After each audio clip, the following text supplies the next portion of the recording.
What's up, everyone, and welcome back to the city of Duskwall in the Imperium in Akaros. I'm Jared Logan. You may remember me from that funky retro show Haunted City on the Glass Cannon Network, and we have brought the entire cast together for a reunion so we can all air our grievances. Yes, This is like one of those episodes of Real Housewives on Bravo. Exactly. So Joe knows what she did. Yes. So with me I have Josephine, McAdam, Ross Bryant, and Abubakar Salim. What's up, guys? This is insane. We were just saying how weird it feels to be back here. It's like, what? Yeah. Here we are. Yes. Right. Well, we're going to get into all of those airing of grievances, all of those old feuds and grudges in just a minute. But I am beholden to you to say this is part of the Glass Cannon Naish rally. We are raising subscriptions. We're getting people to subscribe so we can promise you new, better, more content that you want. And right now, I think we are close to one of our goals where we'll get more Star Wars shows on the network. Guys, I really want to hit that goal because I want to play the little pig guys in Jabba's palace? And the Gamorrean guards? No, that's the big pig guy. Wasn't there like it's in Bespin. In Bespin, the Cloud City, there's a little pig guy, and I had the action figure, and he came with a little briefcase. And I want to play the Ugnaughts, says CJ. Thank you. I would like to play an Ugnaught. So please make that. I mean, this is the Glass Cannon where we play role-playing games so you don't have to. So please subscribe, up your subscription, and we really do appreciate all of the beautiful viewership, listenership, and loyalty you've given us over the years, and it's what makes something like this really special. So before we get into the world of Duskwall, I have to ask, what's been going on in everybody's lives? We haven't seen each other in a little while. I haven't seen Ross in like one day.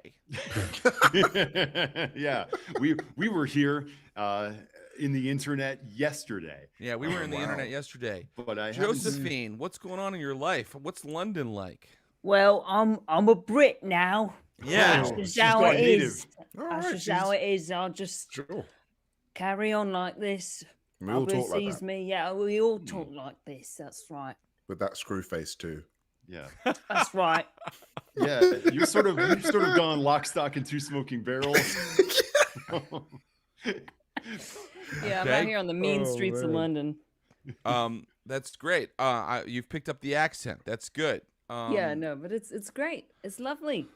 It's very nice. And Joe's coming back to the States for a little bit. You're going to be at Gen Con, right? Yes. I will be nice. at Gen Con. Yeah, and so will I, and so will Ross Bryant, and Abu's going to come too. He didn't know it until now, but he's going to come to Gen Con. Absolutely. I'd love to. You got to see Indianapolis, Abu. You see one part of the United States. Right. I would actually love to. Paris in the springtime, Indianapolis in the summer. Yes. So if you're a Haunted City fan, come find Joe and me when you're at Gen Con if you're there. Yeah. Ross, any new updates since yesterday? I don't know since yesterday. I remain away from home in the mile-high city of Denver, Colorado. I'm on Mountain Standard Time. The altitude does screw with your head. It makes you feel lightheaded, gives you a headache if you don't pound water 24/7. Wow. If you drink like a half a cup of, if you drink a dram of whiskey, it feels like you went on a 6-week bender. No way. What are you doing there? I'm doing a run of the improvised Shakespeare company show that I do. We're doing it at the Denver Center for the Performing Arts. So if any of the people watching right now are in the Denver area, please come out and see our show. We're going to be here through the end of July, and I'll be here through the end of June. So come and check it out. Beautiful. Yes. And you can see Ross will be doing Push the Roll shows at Gen Con. He'll be doing Chill Touch shows of improv at Gen Con. and probably a few Glass Cannon shows as well. So come out for that. And then Abu, what have you been up to? What's changed with you? Man.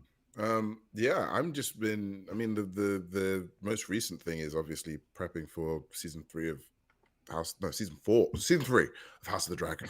Yeah, God, I don't even know my times. I've literally just flown back from Texas today. Right. So my brain is like, where am I right now? I cannot believe that you were on this call having done cross-world travel. Abu is experiencing 2 days at the same time. I think is how you described it. We also had like a birthday party of like one of my daughter's like kind of classmates, and I was there, and like people were looking at me being like, "Wow, you look tired, man." And I'm like there with red eyes, like today oh in the park. It was something. But yeah, just been doing that, man. Just been kind of keeping busy with the studio. Just been like sort of wanting to come back to do Haunted City. I think that's what I've been trying to do, fill this gap. Yeah, this has left me. Yeah, it did leave a gap. It left a gap for me. For sure. I'll just gotta update you guys on me going through a pretty bad divorce right now. The bill finally came due on the gambling, and I don't have the money to pay it. And you know what? It's like, don't say that, because I don't know whether to laugh or whether to cry. It's okay to laugh. It's okay to laugh. It's okay to laugh. I'm a sad clown. The app I was developing, we're being sued because I borrowed a lot of it from Hinge. And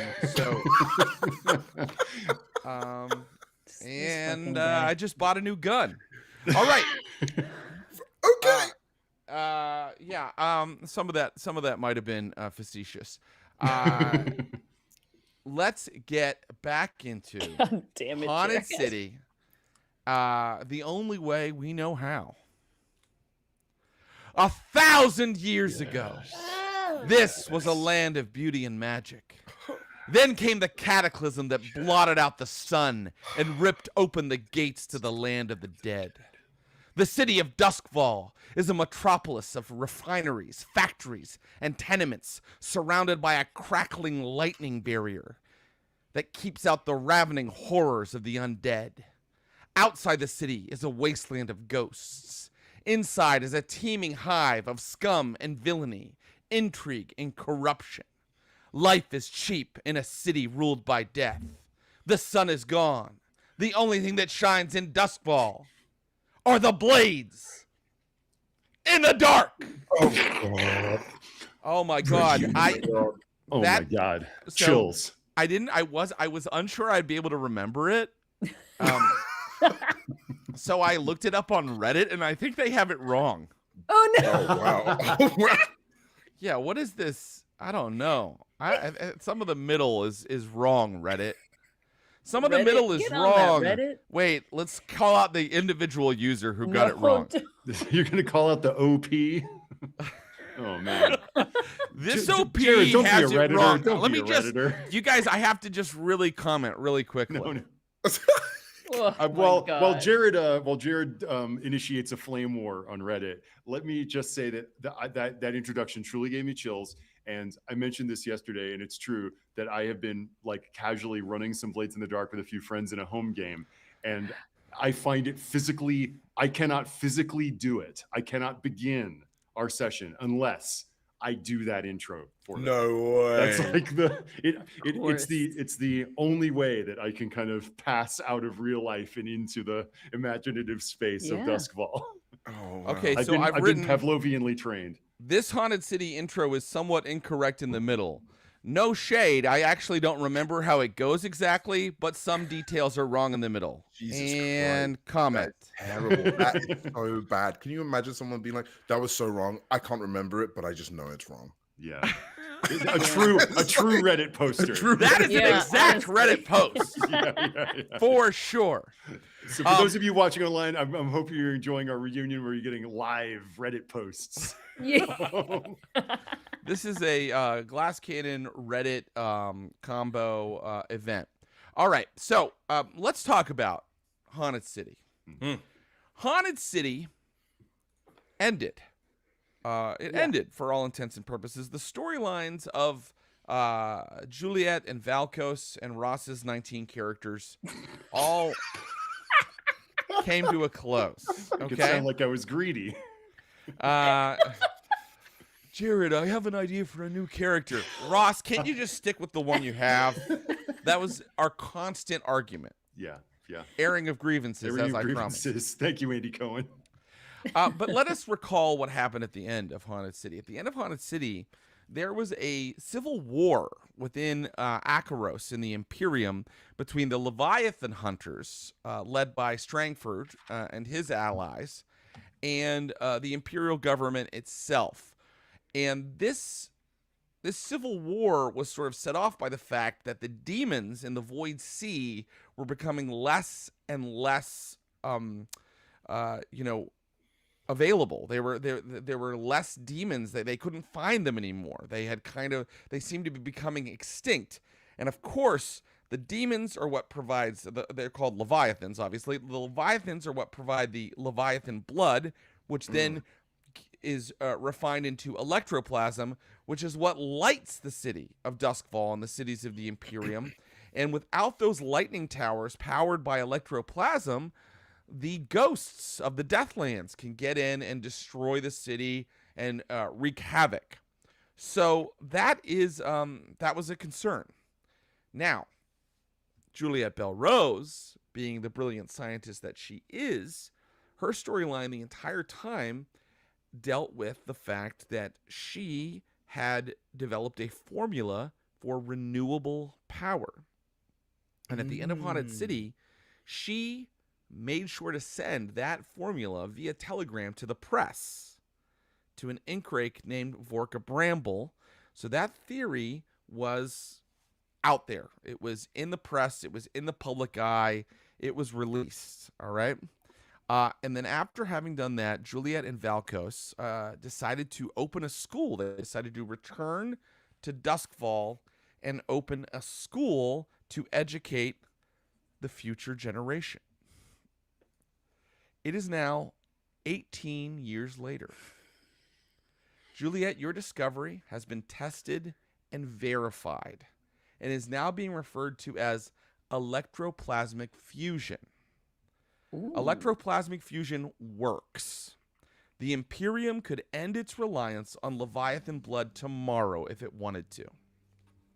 Except it hasn't. Oh. For 18 years, you have been experimenting, campaigning, litigating to get the Imperium to adopt electroplasmic fusion. But at every turn, you have been stymied by the ruling class that refuses to acknowledge that science is real and that the Imperium is headed for an existential environmental crisis. Does that sound familiar? That crisis is here. But before we give the details of that crisis, I would like for Juliet and Valkos, can you tell me about your school and where we're going to put it on the map here? Oh my God. Oh, throw us in the deep end. Yeah. Oh my God. Well, let me just tell you a little bit of how the city changed. We said that due to the Civil War, the docks had been largely destroyed, and so had Crowsfoot. And what I have decided is that the docks have been now gentrified and rebuilt, as a less dangerous and disreputable place like they used to be. But Crowsfoot, which is kind of in the middle of the city, it was largely decimated, and it has not been rebuilt in these 18 years. In fact, part of it has been walled off, almost like an Arkham City in the middle of Duskwall, awaiting the funds or the municipal attentions that would rebuild it. So, an interesting place for your school would be the docks, the rebuilt neighborhood, or Crowsfoot, the neighborhood that is, almost largely like a slum, a prison that's been destroyed. But you could really put it anywhere. Your original lair, the underground grotto, was in 6 Towers. And that place was a bit of a shithole, right? That was a shithole, yeah. Mm-hmm. Yeah, it was, yeah. It's been 18 years. You can do better, right? Well, yeah, but also, bringing a school to that might be cool. I'm of two minds. One, and Abu, you let me know what you think. One, we have the school directly across from whatever hoity-toity school my rival was teaching at. Yeah. Charter Hall University and Charter Hall, and then the Sparkwrights had facilities there as well. Yeah, we could just like have a competing school directly across from them, or, I mean, yeah, somewhere like Crow's Foot or Six Towers, somewhere where we can like blow shit up easily for experiments. I think educationally. I think Six Towers, because we know that place. Yeah. We can present it in the way that we want to, both, above board, but then, deep underground, we know it, right? We live there. Oh, yeah. It's that's right. Years. It's like, I think that would work to our advantage. Rather than kind of relying on pride and ego, we actually rely on the smarts. You know what I'm saying? Yeah. That's what we are. We're smart. Of course, yes. We're so smart. We're so above petty revenge shit. Oh. Sure. Now, can you tell me, what is your school teaching? Is it teaching science, or is it teaching how to be a scoundrel? Because you guys were shadows. You were thieves and saboteurs. I would say science. Yeah. Okay. Yeah, science, like, electroplasm manipulation and how to keep your ex-lovers in the ground sort of stuff. Yeah, sure. Okay, is there anything you want to call it, or should I just call it Juliet and Valkos' school, or what is the if anyone can recall or remember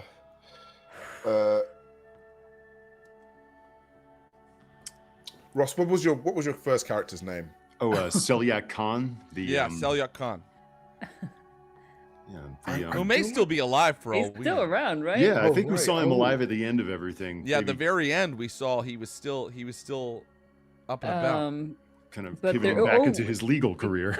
It could be into the character that was consumed essentially by what's her face's spirit? That was Ekaprag Wodi. Ekaprag Wodi, that's right. The Ekaprag Wodi and Ophelia Gestalt vampire was totally destroyed. Let's just call it the school for right now. We'll just call it the school for right now. If more of a the Belrose School for Electroplasmic Studies. The Belrose Institute. The Belrose Institute. That's like beautiful. Mental asylum. It doesn't. Well, I mean, based on this crew, it probably is also that. And so now we have the Belrose Institute. I've placed it right there in Six Towers, right near your old lair, right near the underground access you discovered, so you can, travel around underground here. And now it's been 18 years. So why don't you tell me about your child? Oh, you know what, Ross? Did you guys know that Juliet and Valkos had a child? There was a romance that developed during the course of the show, and they're still together. So tell us about your child. Well, I personally would love to hear about, because I feel like my opinion on my having now had a child, what I think of my daughter is vastly different to what she thinks of herself, obviously. Of course, yes. We have opinions. Do you see what I mean? We have opinions, but let's hear it from the mouth of the child, right? Let's hear it from the child themselves. Ross, can you tell us about Juliet and Valkos' child? Sure. Let's get into it. Yeah. The son of Valkos and Juliet Belrose was born after their return to Akaros, and was raised, it sounds like, kind of in the academic milieu of the school. I think, with parents like this, you have a child who probably, it's kind of a little difficult for me to imagine what is Valkos as a father? I would say he's a bruiser, and he occasionally shows signs of a heart of gold, but often he is cold as ice. Yeah, and I think I'm definitely the type of father who is who knows of what my upbringing was like, and I'm trying to break that. However, there is that side of me that comes through that is of my father, which is cold and almost like there is no feeling of love there, simply that you exist. Yeah. And that is, you know, a fact of life. Yet I would easily gut you in a heartbeat for another child who I think is stronger. Wow. Yeah. No. And I think that this boy has been feeling that emotional energy as much as you've been trying to kind of change the kind of emotional course of your past. This is a hard disciplinarian that is hard to impress, who has extremely high standards and values toughness, discipline, responsibility, and coldness, not letting your emotions run away with you. And I think growing up in that milieu, that's hard. That's a hard thing for a boy to grow up in. And to get the approval of a father with that is really tough. So on the maternal side, I mean, Juliet is, I would think, maybe the chief educator of this. So probably is like schooled this boy pretty well in science and the sort of electroplasmic spark right studies that you were a master of. Oh, yeah, absolutely. Also, my child is perfect in every single way. Mom coddles, dad withholds. Oh, yeah. I will. A classic dynamic that works in my own family.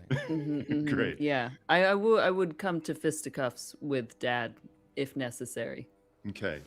So yeah, you could imagine very healthy at home. It's really healthy. It's a really healthy home. So I can imagine like maybe age 8, 7, this boy coming home after getting like rolled for his money by a youthful gang out in Six Towers, and Valkos like just like you didn't fight back. Like no, I think what I think I was like, right, show me how you fought, and I got you to try and fight me, and I fought back and proved how wrong you were, and said that you deserve to have your money taken. Yeah, you easily overpowered me, and I imagine you almost like kind of pinning me to the floor in sort of a restraint hold that shouldn't be painful to you. It's gentle, but I'm like, and meanwhile, mom, Juliet is kind of daubing my wounds and.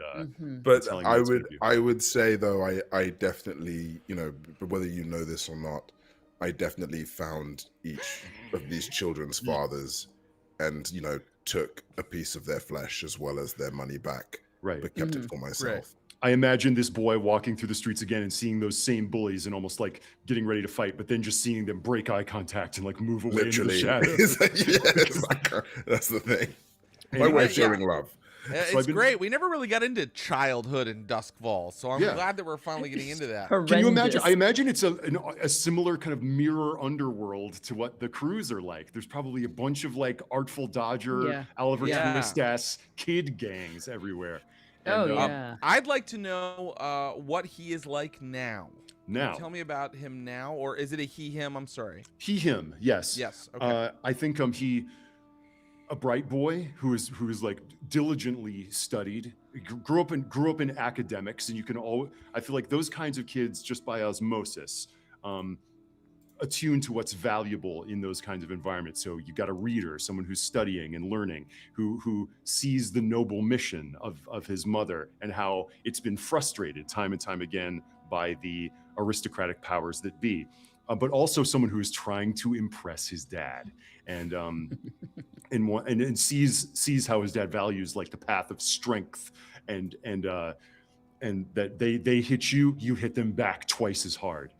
So I think that after he matriculated from the Belrose Institute, he's gone to maybe early. He like is one of those kind of Doogie Howser type kids who graduated at 15 and like integrated into a more academic setting.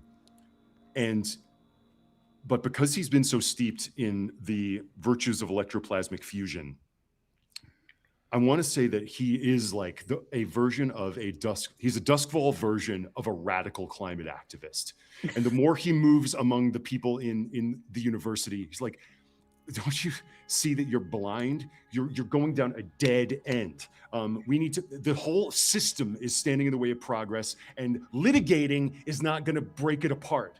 You think that parliamentary process is the thing that's going to dismantle a system? They control the parliamentary process, and so we've got a. I'm imagining like a one battle after another, like one of these kind of Weather Underground types.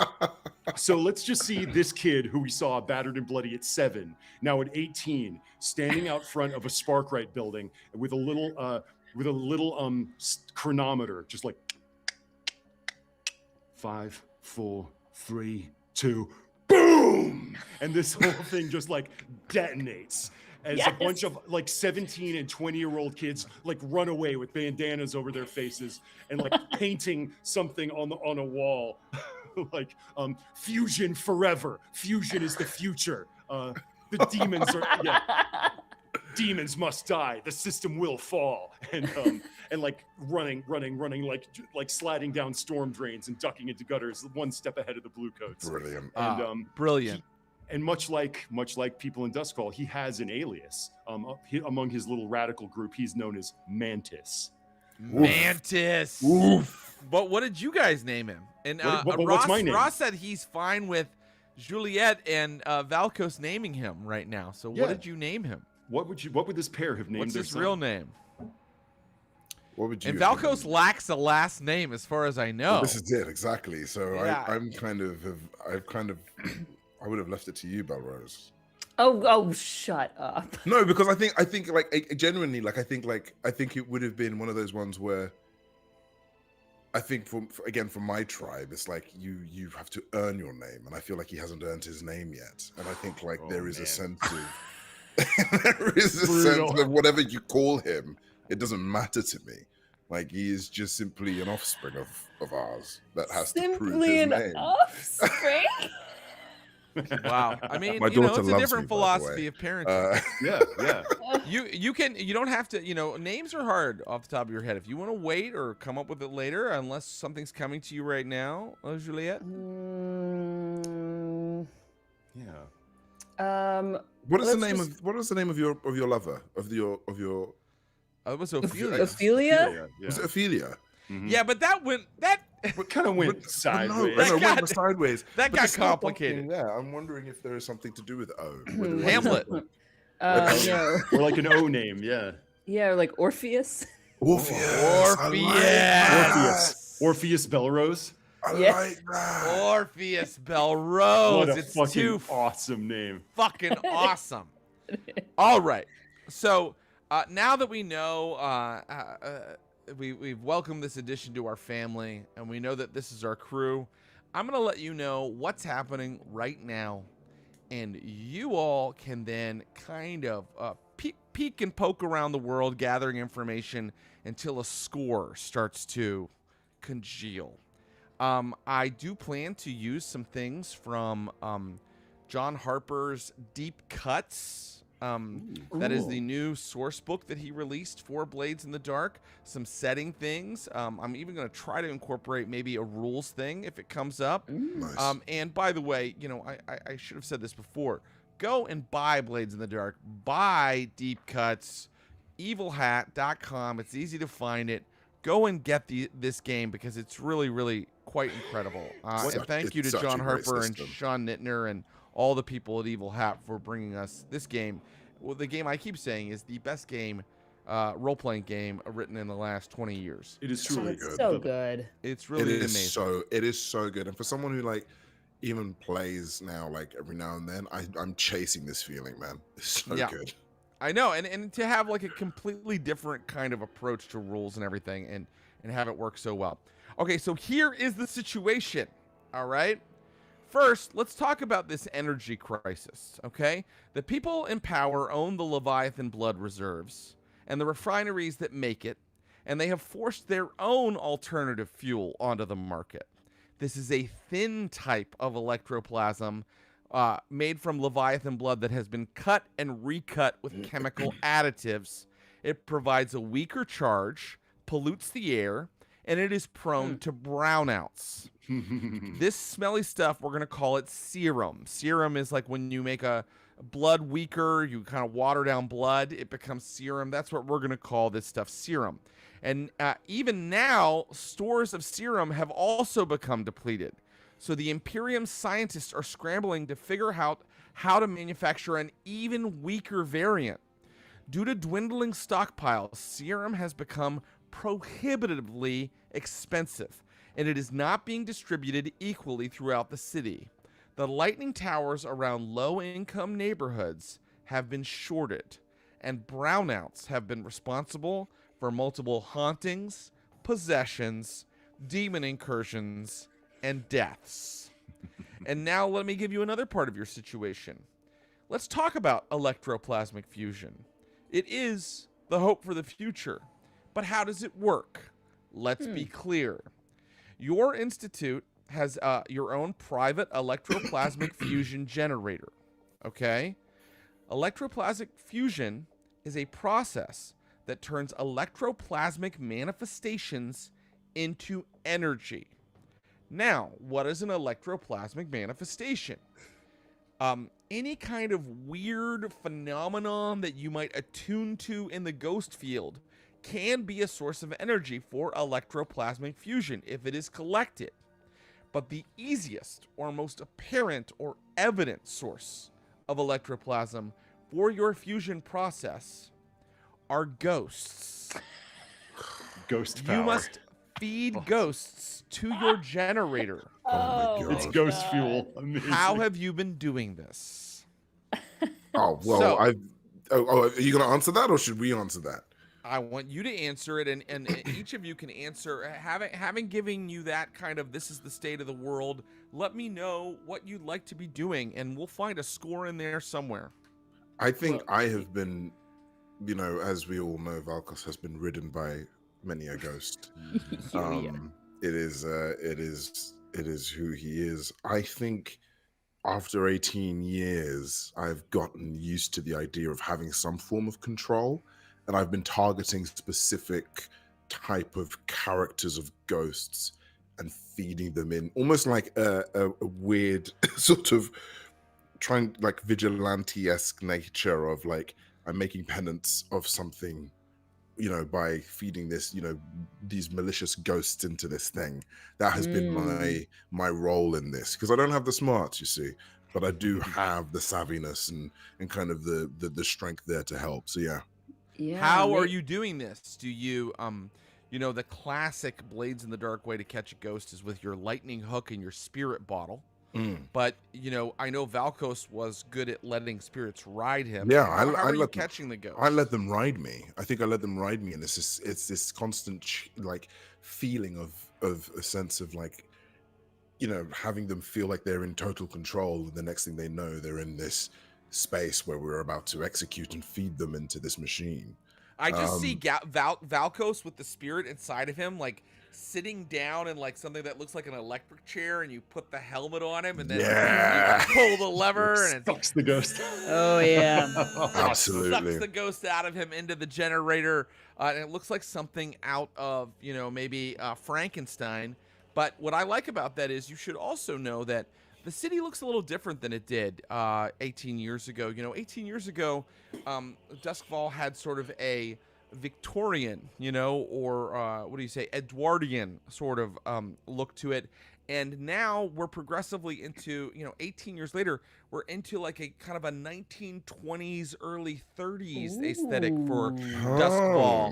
And in fact, the docks location, which has been rebuilt, they're starting to build very tall buildings in Duskwall now. Skyscrapers are finally starting to appear in Duskwall. Just a few, but they are there. So that's a little bit how some of the tech and the architecture looks now. I'm going to leave Valkos there. Valkos constantly going out every night, catching a ghost inside of his own fucking body, and then bringing it back to the generator. What about Juliet? What do you got going on in this brave new world? I mean, I imagine that she also likes to hunt, but just in a different way, right? I think that after the experiences with her own ex, that maybe she's like a little bit of a vampire hunter. They've got spirits in them. They've got that. You could charge your fusion generator with a vampire for sure. Yeah, and they're preying on people too, you know, so she thinks it's, you know, for the good of the people in the end.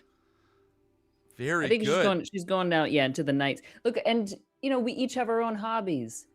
You go get ridden, I go hunt some vampires. There's a few, you know, some building wreckage in the midst of it, but we get the spirits back. And I feel like 6 towers, you know, like there's a lot of brownouts across the city, but I hope that we at least keep 6 towers lit.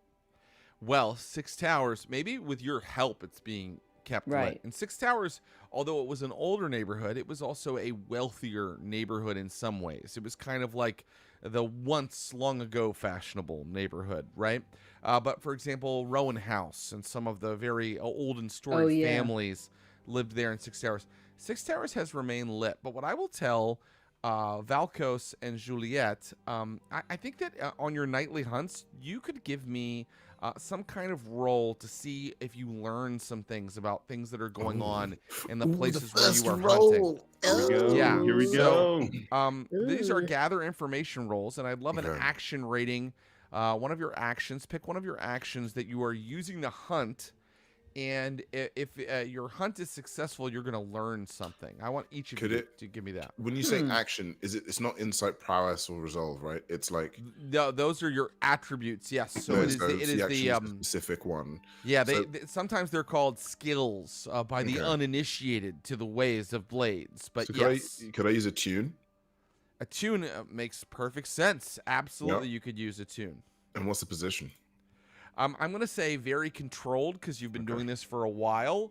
And I'm going to say for standard effect. But this is a gather information roll. So those things don't come quite as much into play. Like there will be no consequences for failure right now. The amount that you succeed by will determine how much information you're given. Okay. I got 2, 3, 2. So shall I use, am I also doing this? Yeah. Please do. Yeah. And how are you hunting vampires? Do we think maybe I could do sway. I've certainly had vampires in love with me before. Ooh, are you working a honeypot scam against vampires? Like a not vampire only that, Black Widow. Oh my god. Damn. Yeah. I have that special ability, Ghost Mind, where I'm always aware of supernatural entities and get +1 die when I gather info about the supernatural. Wow, you should add your die for that. Let's do. And is this controlled? This is all controlled. Yeah, this is all controlled. It's all a gather information roll. Okay, all right. I can tell you a little bit about gather information. I went ahead and got out my old cheat sheet. Really there is no consequence for losing. It's just however much you succeed by is how much information you get. Cool. Yeah, so I think I'm going out there essentially as vampire bait. Great. What? Oh my god. No, it's all right. Let's get it out now. Wow. 1, 2, 3, 4. Damn. Well, 4 is your highest? Yes, that's correct. Okay, so that is that's gonna be standard information, right? Good details, but you might have some follow-up questions. And Valkos, oh my gosh, Valkos, you just failed? I know, I got 2, 3, 2. Yeah. This is just the information gathering. It's fine. I'm not getting ridden for information. I'm getting ridden for ecstasy, guys. Come on. Okay. So when you are, Valkos, you've noticed that when you are around a certain tenement in Char Hollow, there are so many ghosts. So many ghosts, and some of them seem sort of foreign to Duskwall. Some of them seem very strange indeed. You know, a ghost generally takes the shape of the person it once was and holds some of that person's memories and passions and habits. But some of the things you're encountering in this one particular little corner of Char Hollow take shapes other than human, or are speaking languages you've never heard. You are finding alien ghosts over in Char Hollow, and we'll call that alien ghosts. That's one of your threads.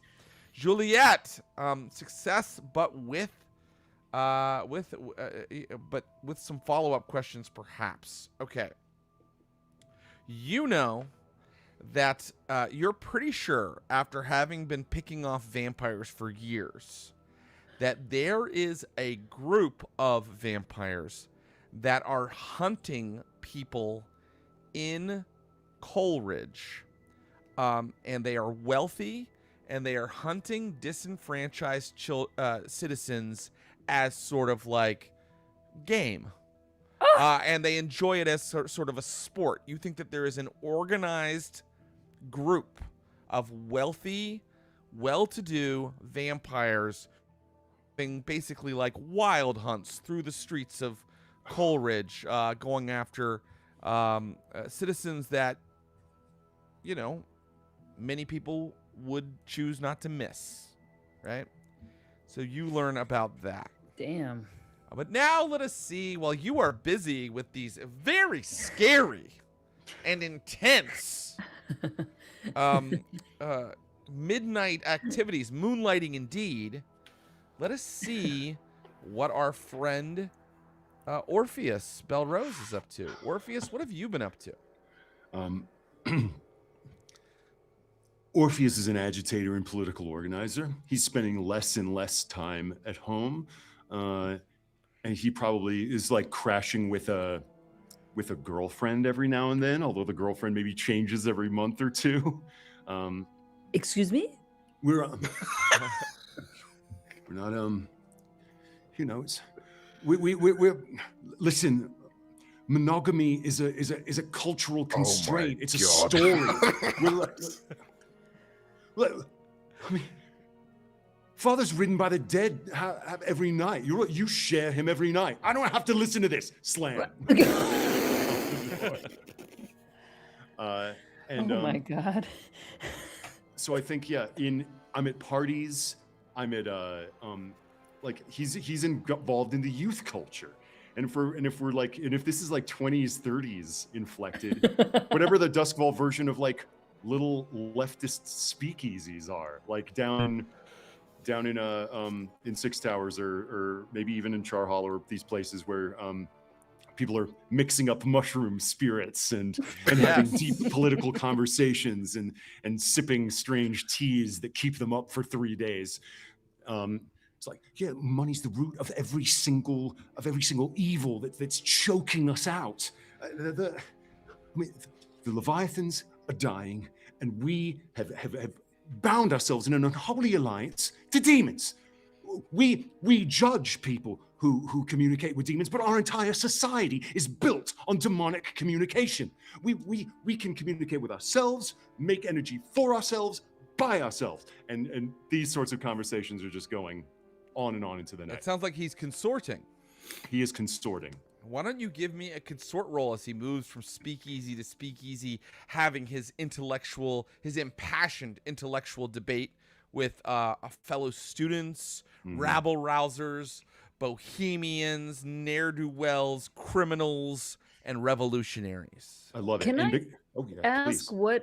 What playbook our son is using? Are we allowed to? Well, I'll tell know you. that? Absolutely, yeah, absolutely, you can. As I said, he's a political organizer. He brings things together, and I want to say that maybe he is involved with a revolutionary group of youth electrofusion activists called Broken Sun. And oh my gosh! And Broken Sun is this little kind of, you know, the freedom fighters. The Bluecoats would say terrorists, and because he's their organization kind of manager, he has to kind of think 2-3 steps ahead to make these things go off. He's a spider. Of course he is. I love that. I love that. And because of the spider playbook, I've got the special ability Weaving the Web. I gain 1D. I gain a D to my consort when I gather information about a target for a score. Nice. Great. All right, what do you got for me? All right. Here we go. Let's see how I do. All right, that's a 6. A 6. Schooling so that means us. You get good information. Coming up, my son. So, you've been talking to a lot of different criminal crews and revolutionary crews who agree with you, Orpheus, and I can tell you that the authorities have been very upset because there have been heists of serum. On 3 separate occasions, there have been heists of serum on its way to the wealthier neighborhoods, and because of this this horrible rash of theft, the Imperium has now decided to take an unprecedented move. Above Duskwall, it can be seen almost nightly, is a large Imperial airship called Covenant.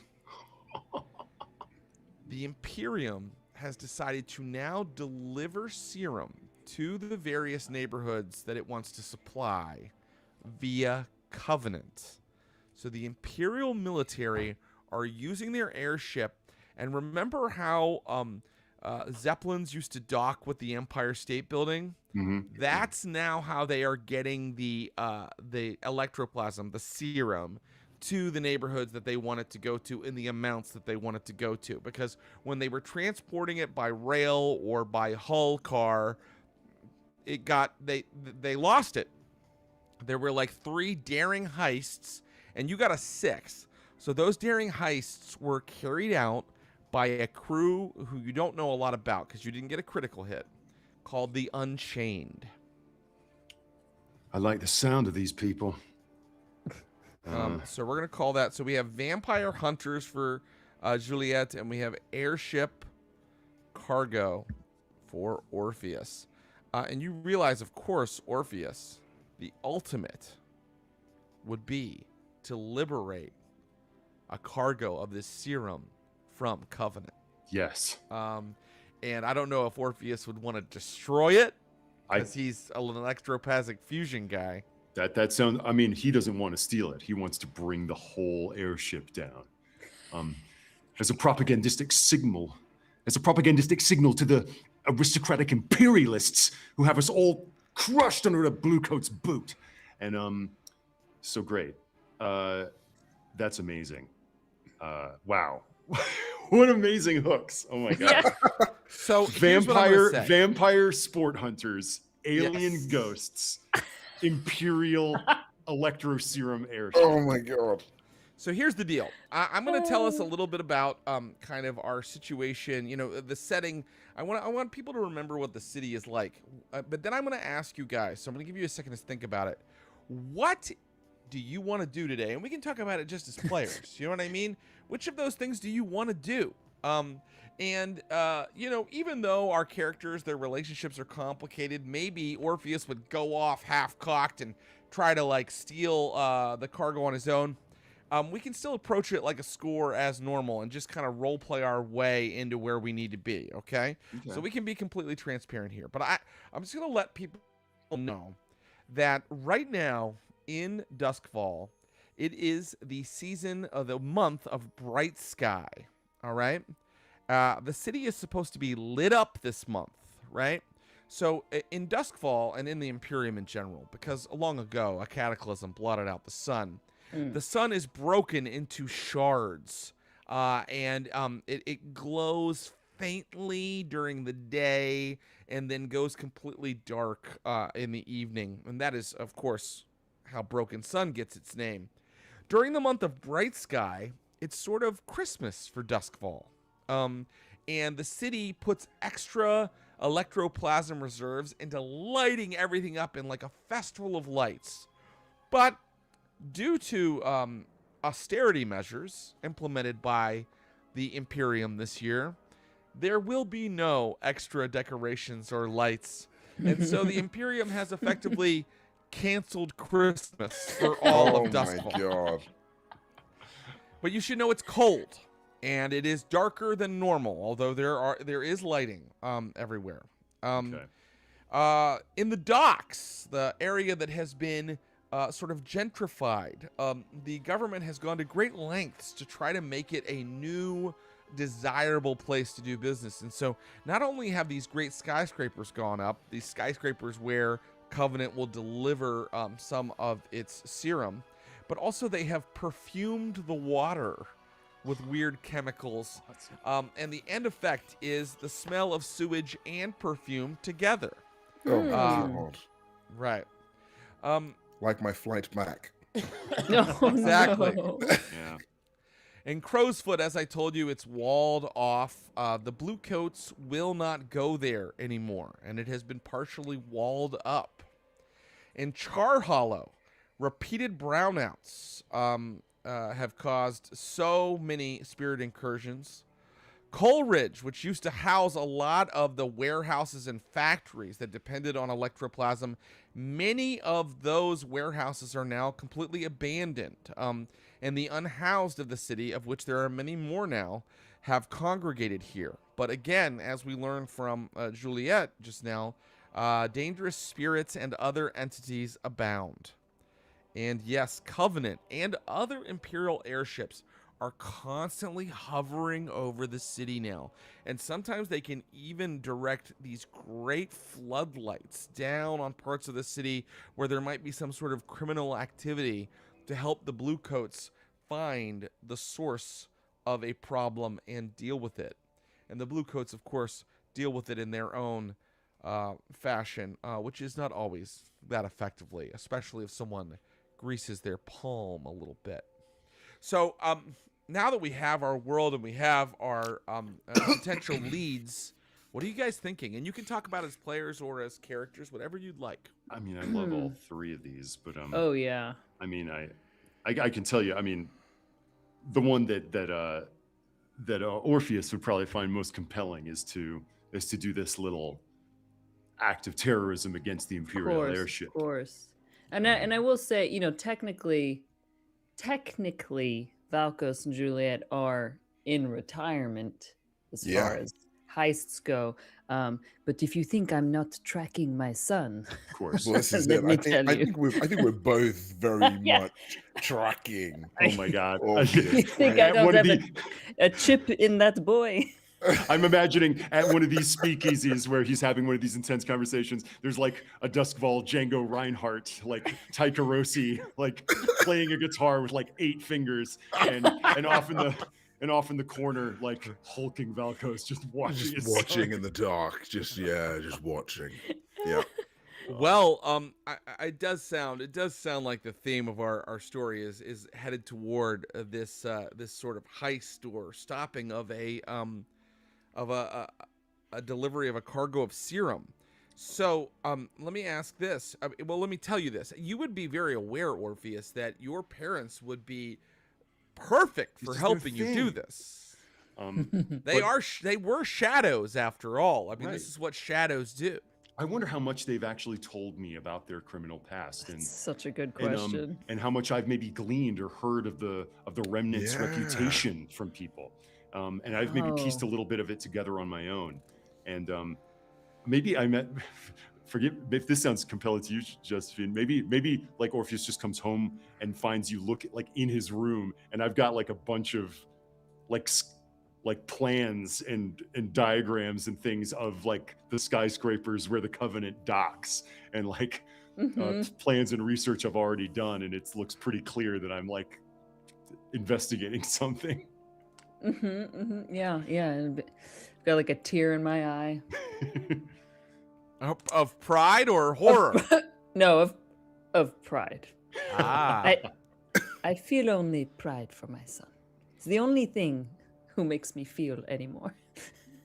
Oh my! Wow! Oh my! Okay. Whoa, let me remind. We're not just pulling a heist. We're saving a marriage today. We need to bring the spark, right? The electroplasm back to this marriage. Let me remind that she's traumatized. Her trauma is that she's cold and unstable. That's very true. That's true. Yeah. Oh, and you know what? Thanks for bringing that up. So it sounds like life, like those traumas haven't gone away. I was going to say, if you feel that life has been good, and it's completely up to you as players, you may remove one trauma and keep another one. Ooh. What did Valkos have?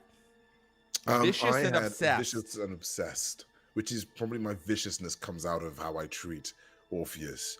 But my obsession obviously is with you and trying to make you happy.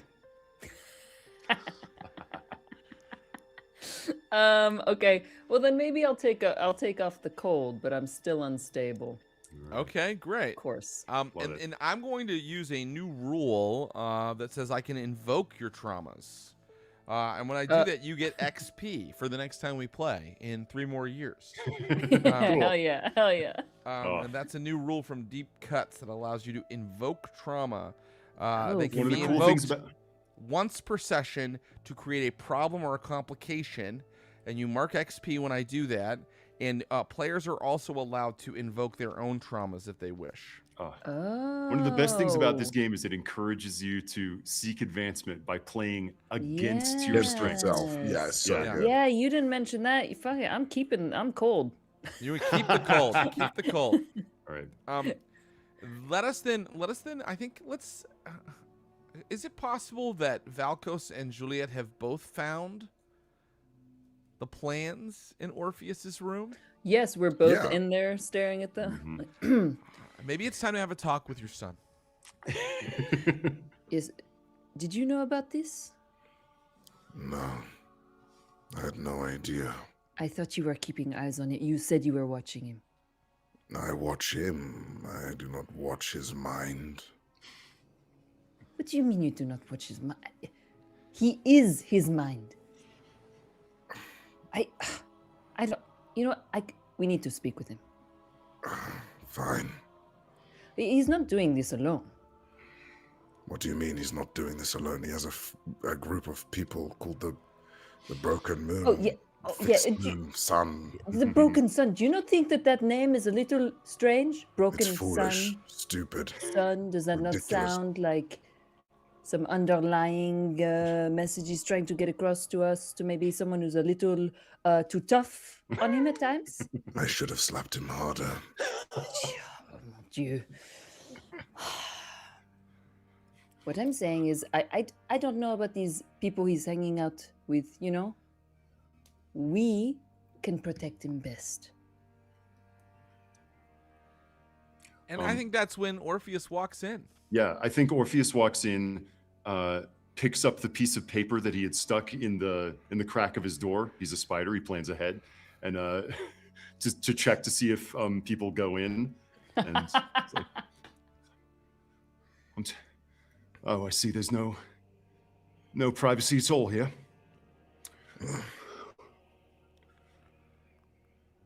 Privacy? I'm sorry, do you pay for this abode? Yes, Mother, I understand. Your house, your rules. Okay. You know what? Orpheus, what is this that you're working on? I'm not a fool, Mother. I have my own places to stay. I kept these things here because you're here and I knew they'd be safe. Of course. Look, put them back. You don't want to know, so just forget them. And I'll begin gathering them up and like putting them in the box where they I go to put my hand on the plans and like kind of just stop him from gathering them. I think what your mother is trying to say is we would like to help you in some way, shape, or form. That's right. We feel that maybe perhaps your mother feels that maybe perhaps we would be best suited to help you with whatever plan you have here. I will be honest, I haven't had the chance to look at it, neither do I care. Yet your mother is probably best placed to say that we would be able to help you with this. Consider it a little family excursion, like a holiday gift. Oh, we haven't been on a holiday in forever. It is bright sky after all. But Father, this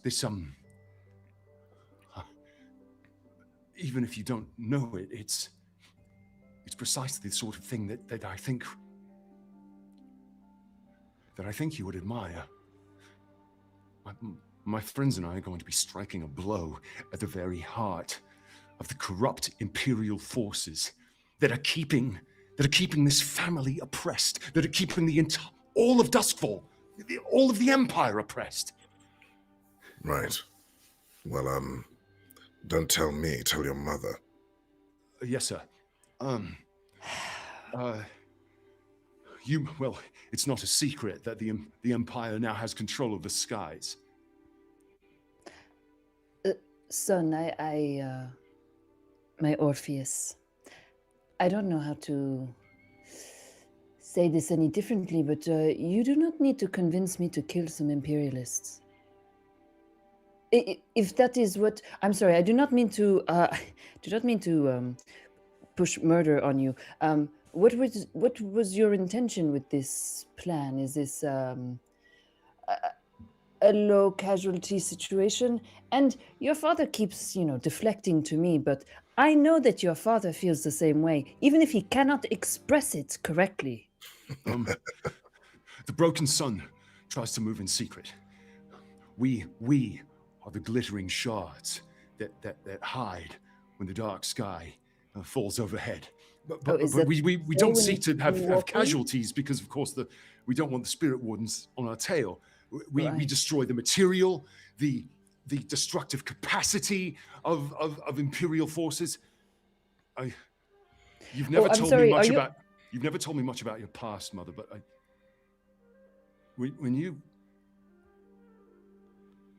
heard that you.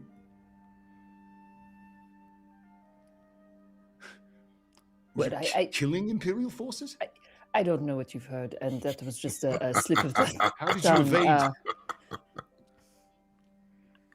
That was just I slipped up there. That was Valkos. What do you think? Look,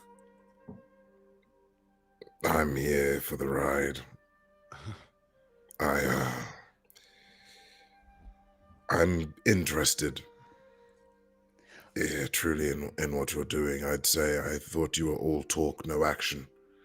But after talking with your mother on this, I think that maybe perhaps there is something there. Yes. You could see him like standing like 6 feet taller with just this little bit of praise. Yes. The words, plans, organization is a form of action. Organization is action, Father. And the wheels are already in motion. Mother, if you would lend your brilliant mind to our affairs, then there's no limit to what we could achieve. We want to bring down the Covenant in the view of Duskwall, shut down the electroserum production and transport. And then who will the people turn to? Who can the people turn to for a sustainable and an affordable source that could take us into a beautiful tomorrow? Yes. Your enthusiasm is noted. Yes, basically, your father and I are in, but leave those rabble-rousers you've been hanging out with at home. It sounds like Juliet and Valkos are in, but you need to show your son how to properly plan a score. Yeah. So right now, I'd like for you to tell me. Yeah. Is this going to be an assault, a deception, a stealth, an occult, a social, or a transport score? Amazing. Oh man. Shit. Oh shit. Remember, as shadows, you get bonuses on stealth scores. Yeah, How sure. often did we use that? Literally none. I cannot remember a stealth score. we maybe only did a couple. I feel like this is. I think. Okay, here's how I imagine it. Right. If I may, Orpheus, you might have come in with the idea of maybe going for the assault, going hard, going strong, going with whatever. And I probably might have had a glint in my eye, but then looking to Belrose may have suggested the idea that actually we may have tried to do a social, many memories of our past social events have kind of worked to our favor and have worked well. The idea that, like, you know, again, playing the character of you being the you know, the face, whereas I'm like the bodyguard, has always served us better in these scenarios. And then there might have been a slight moment in my head that I was about to suggest, but then stopped from remembering life where we would just go for a cult all the fucking time. Really summoned a demon into the city, and then I stopped. But that is essentially how I would, you know, I would sort of, you know, lean towards the social aspect, perhaps. Social. And I would 100% agree, because we want to see what you are capable of, and you are so charming. So somehow talk our way into the docking port, or even the ship itself. And I kind of lean in and I'm like, there is one thing that annoys me about you. It is your way of words. But it is because it's better than mine. And it is incredible. A feat. So, you should perhaps lean into your strengths. Kind of lean back. Are you guys saying all he heard was, social I have score? strengths. social sounds, Ross social sounds crazy. But, we this are does sound saying, crazy. is there maybe a deception I don't, this is not me trying to back out of a of deception. this idea. A deception would be tricking people into getting, you know, your hands on this serum delivery or destroying it somehow. Yeah, I think maybe that's the thing. That's right. It's like sneaking onto this, right? Like it's sort of like via social means. That sounds like deception, maybe. The detail would be the method of deception, and so the method of deception would be what is the method of deception? You mentioned like, that the posing as other people. Yeah, that sounds right to me. If the Covenant comes in for, like, to whatever the gentrified docks version of the Empire State Building is, and sort of kisses its little tower. Yes. Then there has to be some intercourse between the tower and the ship, and perhaps we could deceive the sort of port officials that were there for a legitimate reason, and that would buy us enough time to get on board and sabotage the airship. You're gonna go ahead. I have a question about that. Like, in the scope of the city right now, how, like, are Valkos and Juliet recognizable, or is it like, how's the reputation, like, as far as really good question. You guys made your crew up to level 3, tier 3. Okay. But just because you're a higher tier doesn't necessarily mean you're more renowned. So okay. I would say that you have a decent amount of anonymity still. But, you know, it's so fun because I can somehow invoke someone knowing you know, the head of the Belrose Institute at some point if I want. So there is a bit of a risk there. So you guys are going to try to move among the people that are running the dock at the top of the Bowmore building. The Bowmore. The Bowmore.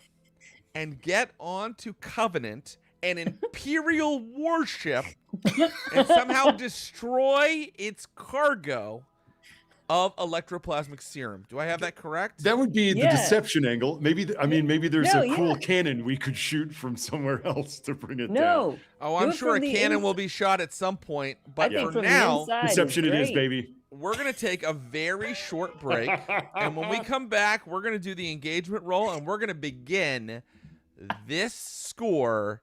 Yeah. We're going to be in the middle of it. When we come back, this is the Glass Cannon Network. Be sure to upgrade your subscription or start a subscription right now. Earn those power points. We'll be right back with a score here on the Haunted City Reunion. See you soon.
Welcome back to Duskwall, and we are about ready to begin our score here in the city that's always dark, and even darker now, 18 years later. We are going to take our crew, the Remnant, with their new member, Juliet and Valkos' son, Orpheus Belrose, a.k.a. Mantis, to the top of the Bowmore building, Duskwall's newly minted skyscraper, to steal some electroplasmic serum from Covenant, the flagship of the Imperial airship fleet.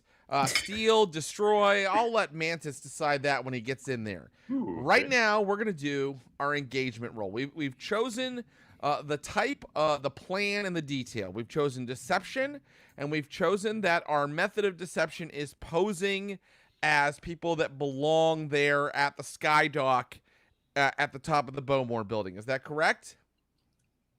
That is correct. Okay, great. Okay, Yeah. good. Sometimes I talk so long that when I get done, everybody's like, can we talk now? Okay, so here we go. Let's see. Well, let's see. We know that Mantis got a lot of good info when he found out about the score. That was good information gathering. So you get one die to start out with your engagement roll, and I'll give you another die for Mantis's 6 on information gathering. Is there anything else that would allow you to have another die in this score? Yes, there is, because I've one of the reasons I wanted to do this is because I've never played the Spider playbook before. I kind of Really, out of all the characters. I didn't really, yeah, I know. Shocking, I know. But that weaving the web ability that I brought to bear to get that extra die to consort has a second component. I get the +1 die to the consort roll to gather information, but then if we end up going with that operation, I get +1 die to the engagement roll. Oh, okay, that's great. That's 3 dice. Spider is cool. It's all these like buffs for things and assists for friends. All right, and then does anybody else have anything else? Any idea? Any thoughts? Great, then I'll start piling on the disadvantages. Anybody? Whoa, the Imperial military, your target, is a higher tier. We'll go ahead and drop a die from there for that. Is target strong against a deception approach or have particular defenses or preparations against it? I think that this target is particularly strong against an assault approach. They may be strong against a stealth approach because we've talked about those big floodlights and you know high security, but I don't think they're particularly strong against a deception approach. And it says another disadvantage idea is the operation overly complex? Not at all. In fact, there's almost no ideas at play whatsoever right now. Yet. Yeah, is a good point. So I'm going to roll, and if you get a 1 or 3 on these 2 die, that means you're in a desperate situation beginning. If you get a 4 or 5, that means I love this shit. You are in a risky situation, and if you get a 6 or 2 6s, you're in a controlled position. How many die are you rolling? I'm rolling 2 right now, unless anybody has one more advantage they'd like to bring up to tell me about. I mean, I'll have a pitch. Yeah. Okay. That like we're dealing with this is cutting edge technology that we're dealing with, airships, electro serum, sabotage, and this is the Belrose family. Like, this is literally the head of a school about electroplasmic technology. So I think that should give some home court advantage to our team, because this is we'll know how to talk the talk. We know what they're working with. Okay. I 1000% agree. And in fact, that thought came to my mind, but I was waiting for you to say it. And you should always know that your GM knows what you're thinking. Okay. At least when it's me. Okay. And now I'm gonna roll. We're gonna see what position we're in: desperate, risky, or controlled. And now, I want you guys to remember. Yes. By the I don't remember by the books. Is the loadout chosen after or before we know this result? Oh, that's a great question. The way we do it is forget to do it at all until the end of the show. Right. But if you'd like, you may choose your loadout now. That's a good idea. And recall the idea that, a full loadout or the heavy loadout makes you conspicuous, right? We're your bodyguards, right? I'll go heavy. Okay. Yeah. Is that how you're posing? I was going to say, I mean, yeah. And am I right in thinking, italics don't count for load? That's great. Okay, cool. Yeah, I'm going to go, I'm going to go heavy because, we're your bodyguards. Yeah. Okay, heavy. Great. And then how are you going, Amantis? I think if I'm the face, then I need to be really above board. So I might go light. Light. Okay. And now I'm going to roll, and I have so many ideas. Here we go. Oh, I want to remind you of all of your options, okay, guys?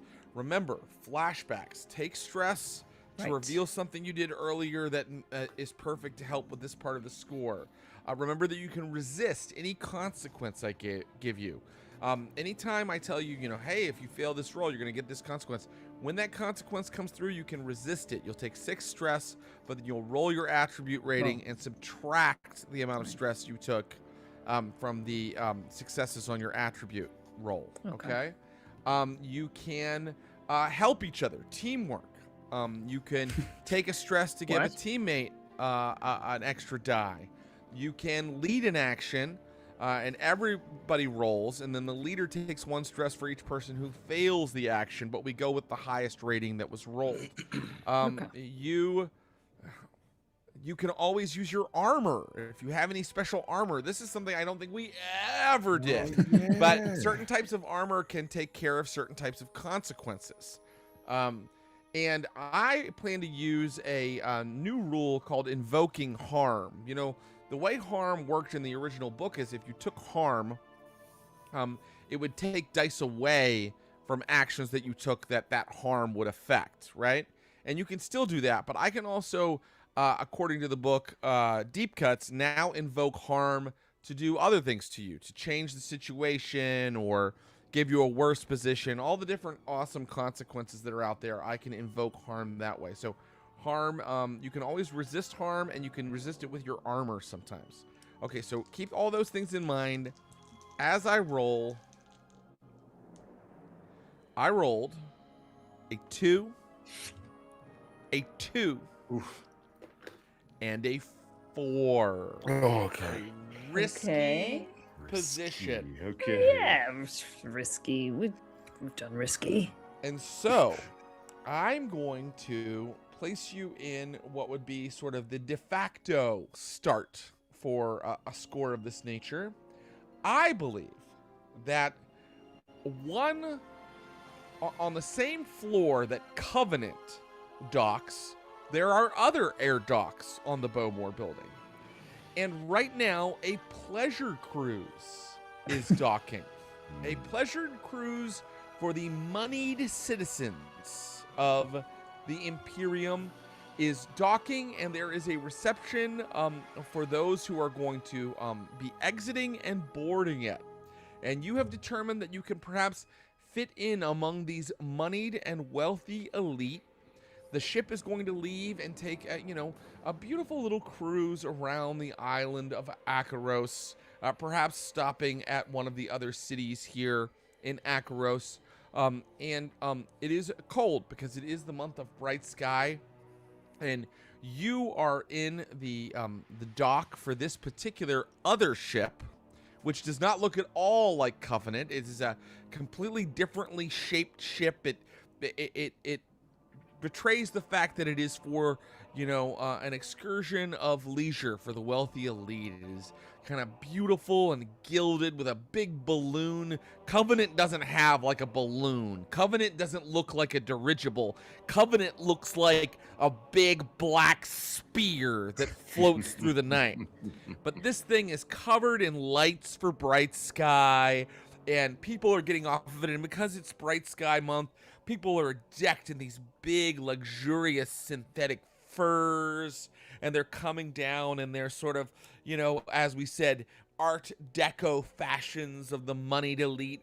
And they're coming into this reception area off of the gangplank from this airship with their hair kind of askew because of the blowing winds.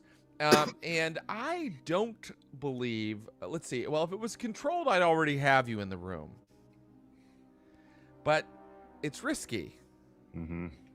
So I think you're actually on the same floor, but you're not on the dock or in that reception area yet. So what are you going to do? Wait, if I understood correctly, so are we not at the dock for the Covenant? We're at the dock for this like wealthy. Are we like Right. at the wrong dock? We're on Is the that- pleasure No, no. cruise. and You we got it. That's it. Thank you. And ask as many questions as you need to clarify, because often I give no information. You are on a separate dock. This is the dock you think you can get into and mingle with.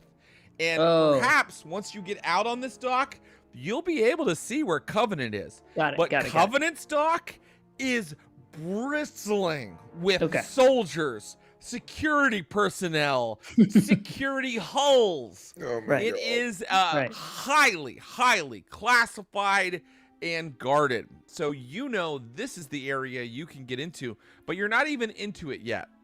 Should we Right. do a classic Blades in the Dark? May I see your ticket, please? Sounds that way. I mean, so we've already deceived our way onto the pleasure cruise. We've been on this voyage Right. already. It Yes, seems. yeah. Mhm. And now, as all part of the plan, and now we've docked on the Bowmore building and are making our way down a gangway towards this common area where presumably we'll be able to move through it to the dock of the Covenant. And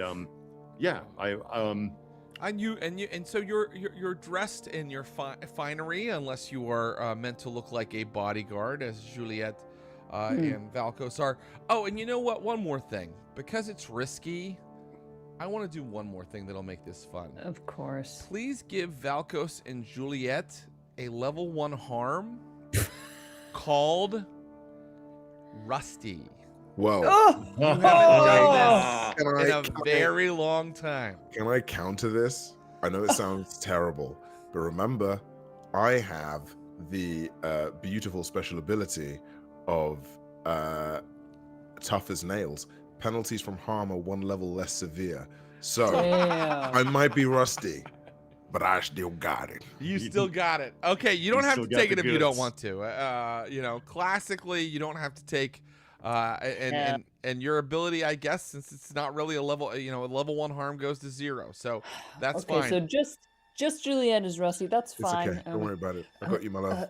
It's all Don't worry, good. I'll find a way to get him later. Oh, you, yeah. you get down to As the we're bottom of the yeah. gangplank, and there is a finely, dressed hostess in sort of almost like kind of like a bellhop kind of an outfit with weird epaulettes and things, and she says, "Welcome to Duskwall. Papers, please."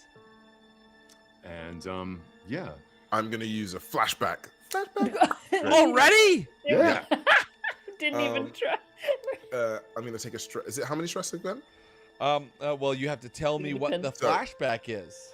Again, pulling from our past ways of handling situations and dealing with things, I knew we had to either prepare or prep for something. And so I spoke to my once rival but now good friend, Chuck, and essentially asked Chuck to procure some form of documentation to help us get on the ship. A classic. ruse, Blades in the Dark ruse. 1 stress, and Valkos can move forward with the documents. I kind of hand them to you, Orpheus, rather than it be me handing it. It may look better if it was you. Yeah. And in order to maintain the ruse, I don't even make eye contact. I just kind of reach over my shoulder and accept them. It's like, thank you, my man procured them. I think that will. Beautiful. It's looking beautiful today, although a bit cold. Yes. Yes. Welcome to Duskwall, Mr. Jurich and staff, and a merry bright sky to all of you. And Yes. you move down into the reception area, and it is like the golden age of air travel. This isn't an airport. This is like a place where there's a drink and food, a buffet, and people delivering hors d'oeuvres, and you can mingle with the people getting on and off of the plane. What kind of food?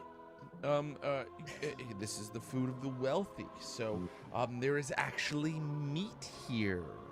There is a small game has been prepared and roasted, and there are vegetables and vegetation other than mushrooms here. Is it like a British tea? You know how they have those kind of like different teas and cakes and sandwiches and whatnot around, like afternoon tea? Yeah, absolutely, it's exactly like that. Yes. Okay. Orpheus, Wonderful. That was very good. I'm sorry. Do you want us to? What do you got? Was it Mantis? Is that what do you want us to call you? For now, Mr. Jerich will do. I say, you're just gonna give a wink. Oh, I kind of yes, look. I'm like, I'm not course. calling you that. Wonderful. Do we have a sense of how much time it will be until the Covenant makes its docking? Oh, you have a sense. You look over, and there on the other side of the building, on the other side of the top of the building, you see Covenant docked, a sleek black spear that floats through the night sky of the Imperium with no sort of inflated kind of apparatus, but it works under some other sort of electroplasmic principle to move it through the sky. And whereas the ship you just got off of was brightly lit, Covenant only has its big floodlights, kind of going around it. But certainly it is now docked, and it will not be here all night. Great. Okay. I think so. We want to get on board, and it strains my credulity that the little princeling that I'm portraying in this little deception is the sort of person that could just waltz onto the Imperial ship. So I think it's time for maybe phase 2 of this deception. Could I perhaps dip into a servants area? There are many servants working this area. In fact, yeah, and this may involve a flashback. But I'd like to get back there and have a friend waiting for me with an Imperial inspection uniform, ready. So it's like I walk through its servant's door, rip off the ruff and the Art Deco brooch and the jacket, and put on phase 2 of my little deception so that I can walk on board. Very good. Absolutely. So you run back to where you see these servants moving in and out. They're putting their little platters down beside the ice sculptures and things. And you run back there, and Needles is back there. And Needles is wearing like one of those like servants outfits that looks like a kind of a glorified bellhop with the epaulettes. And he's like, Mantis, hey man, you made it. Yes, Needles, low profile, remember, low profile. Of course, yeah, no problem. Huh? Hey, I got that outfit you need, man. Good. Just take me back to a private area and we'll do the quick change. Okay, and your flashback's going to cost you 1 stress. Okay. And you are half undressed, and Needles is kind of getting you into the outfit when suddenly, excuse me, there is an empty trough of beans out there. Why aren't you doing your duty? And a man comes in with a little, let's be frank, it's a Hitler mustache. And he's also wearing the epaulettes of the servants, but his has more golden fringe because he's the manager. And he's like, what is the meaning of this? And he sees you both kind of like half disrobed in the back. Meanwhile, out in the front, what are Juliet and Valkos as bodyguards doing? I'm eating sandwiches. Oh, I'm handing. I was gonna say I'm handing Valkos a skewer of meat. A woman walks up. She is also carrying a heavy loadout and has a scar down one side of her face. Oh! And is like, wait, who do you think it is, Valkos? I think for some reason, hold on, do I have the character name here? Is it Marlene? Marlene, a pugilist. Marlene. Yeah. That you would fight with? Right? Yes. And Marlene. Oh my God, Marlene. Marlene is like, Valkos. She walks up to you. I kind of meet in face, looking at my wife lovingly, kind of hear my name, and and then she looks over at Juliet and is like,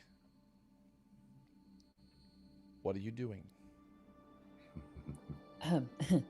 What are you doing? I would kindly ask you to take a step back, madam. Oh, I don't think you want anyone to hear our conversation. I kind of look between you both. I've been working as a bodyguard lately. Yeah.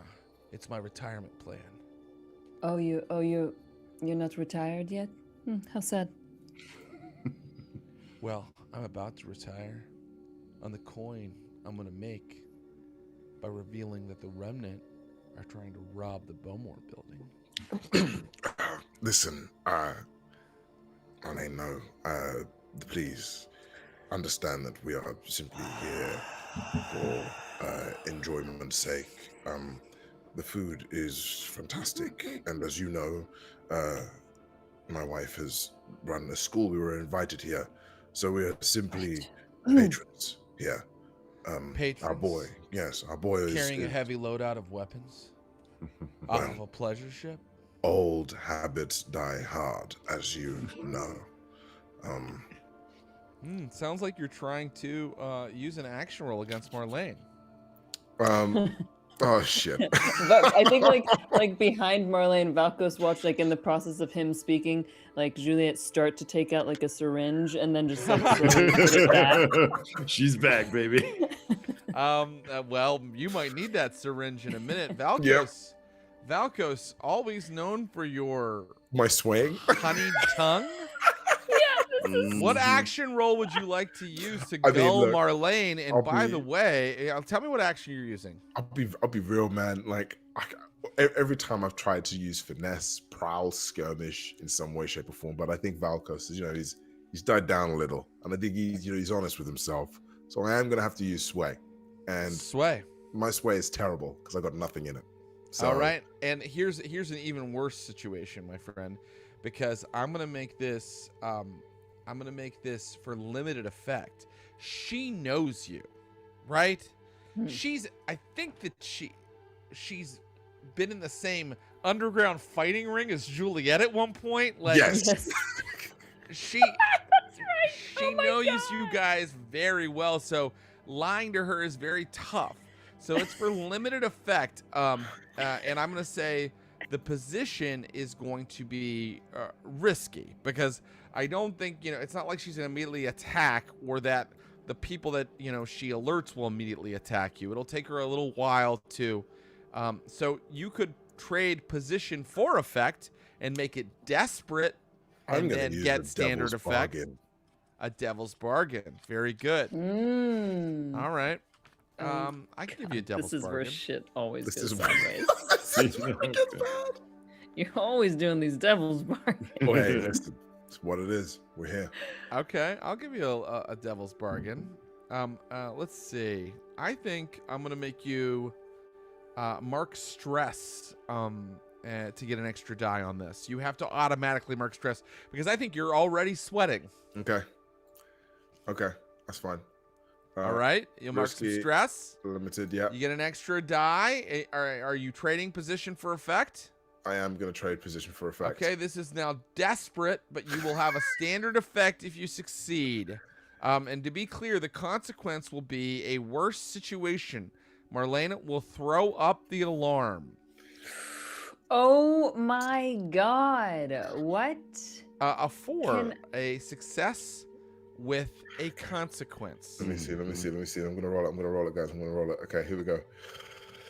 Come on. Wait, that was Josephine. Okay, you didn't no, roll it yet. Here we go. Heart of the die. I'm just. Oh my God. Hold on. You had 1 die? Yeah. Are you? I had none. But I gave you a devil's bargain, but did you? No, I had no die anyway. Oh, you had no die. Yeah. So you got to roll just 1 and take. Okay. You. Listen, I'm eating sandwiches, guys. Oh my God. Marlene says, "You're pathetic," and she turns and begins walking toward Can some. I do something? Yeah, I mean, I think you should, but we'll find out what you do in a minute. Okay. Because right now we have to deal with this officious middle manager. Mm-hmm. What exactly is going on here? And Needles is like, Yeah.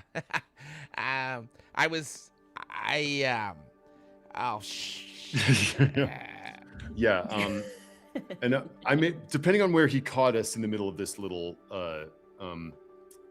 look, I think that the spider is built to be like Flashback City. Great. I have a member of the Broken Sun embedded in the catering staff. Right. I think he hasn't just gotten a job here and maybe worked with them for a little while while we were preparing, the preparation of which could have been weeks. I've also been carousing with them and meeting them and earning their trust and meeting all the employees here and chatting with them and learning about this guy. And I would love it if these people could run interference on our behalf right now. Okay. And maybe just right now I'm still kind of dressed like a guest. Now I'm terribly sorry. This gentleman was helping me for a moment, and it's helping me. I'm afraid the sparkling mushroom liqueur is gone to my head. Can you show me which direction the lavatory is? He wanted to take me to a private place because I simply can't do it out there. It'd be a terrible. Sir, this is a restricted area. Oh, this is a very highly secure facility, and we do not go on the honor system here, sir. You should not be back here. I'm afraid I'm going to have to notify the but you wanted a flashback, is that right? Is that what you were asking for? That's or do right. you want do you want an action roll? It sounds like I'm lying to him. So what I prefer is a flashback to try to get all of the other catering staff to now swoop in on my behalf to run interference between me and this guy. Okay. Because I'm just like I've charmed the hell out of him. You've got the entire catering staff. You got a bunch of members of Broken Sun hired to be caterers here. That's right. And suddenly, a young woman, also in the uniform of one of the caterers, comes in and stands at attention and says, "Mr. Billings, it's true. This gentleman, he's become inebriated, and we were simply helping him, sir." And Billings, the manager, is like, "Just leave this area immediately and exit the Bowmore." Oh, yes, of course. Thank you ever so much for your kindness. Your staff is truly spectacular. Yes. Now, the problem with this is he has not let you finish putting on the uniform that you wanted to put on. So you are you take 2 stress because I think you're going to continue to use all of your planted employees here. Right. and you are exited into the reception hall proper, and you are now in disarray. Like you realize you've left a jacket back there, and you're a bit in disarray. And now you immediately clock your mother following a woman across the room, a woman in heavy loadout across the room, and she's headed straight for some of, if this is an airport, the Imperium has military personnel here, in the form of, guards. That's who Marlene is walking toward. Juliet, what are you doing? I would love, as she turned to go, because I was, right behind her, so presumably if she turned, I would love to have a little flashback, and it's just to prepare a creation that's standard tinkerer stuff. Okay. Just a little drug called Black Lotus. Uh-huh. And it's just to be tinkering away, making this. It's a tar-like resin made from the leaves of a plant, the Black Lotus plant, and induces coma-like stupor and visions. And so if I flash back in, as however much stress you want to give me for this.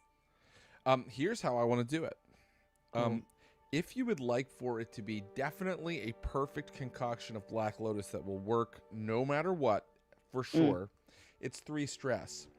If you would like for me to roll your roll to tinker with it and fix it, and only I know how strong it is, then it will be 1 stress. Oh my god. That sounds more exciting though, doesn't it? Mm-hmm. It sure does, doesn't it? Would you like me to roll your tinker? Yeah, do we think that this is something with Sparkcraft features? When I invent or craft a creation? Not Black Lotus, I'm afraid. No, that does not have Sparkcraft features. All right. Okay, I know whether the Black Lotus is going to work or not. You take 1 stress, and what are you doing? Okay. So as she turns around, I take one of those sandwiches. I'll slip some of that resin, tar-like resin into it, and I'm like, "Oh, Marlene, try this," and just stuff it in her mouth. That's how you delivered it? Okay. Okay. I like it. It's not even like a spray or anything. It's just No. literally It's a deadly, assault by hors d'oeuvre. It's an amuse-bouche. It's just a All right. different kind. So you stuff the sandwich into her mouth.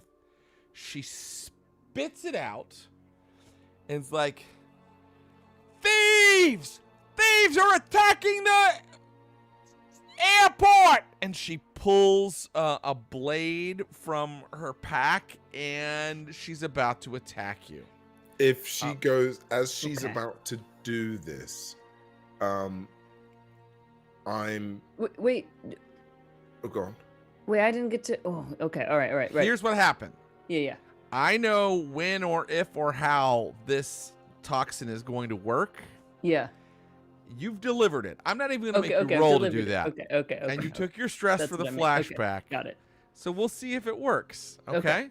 I'm going to come in the middle of this and go to pull you back, essentially to kind of take the blow of whatever is about to happen. Essentially, I don't need your rescuing. all no, the but time. I know, but I'm playing defensively here. Can't you see we're playing defensive?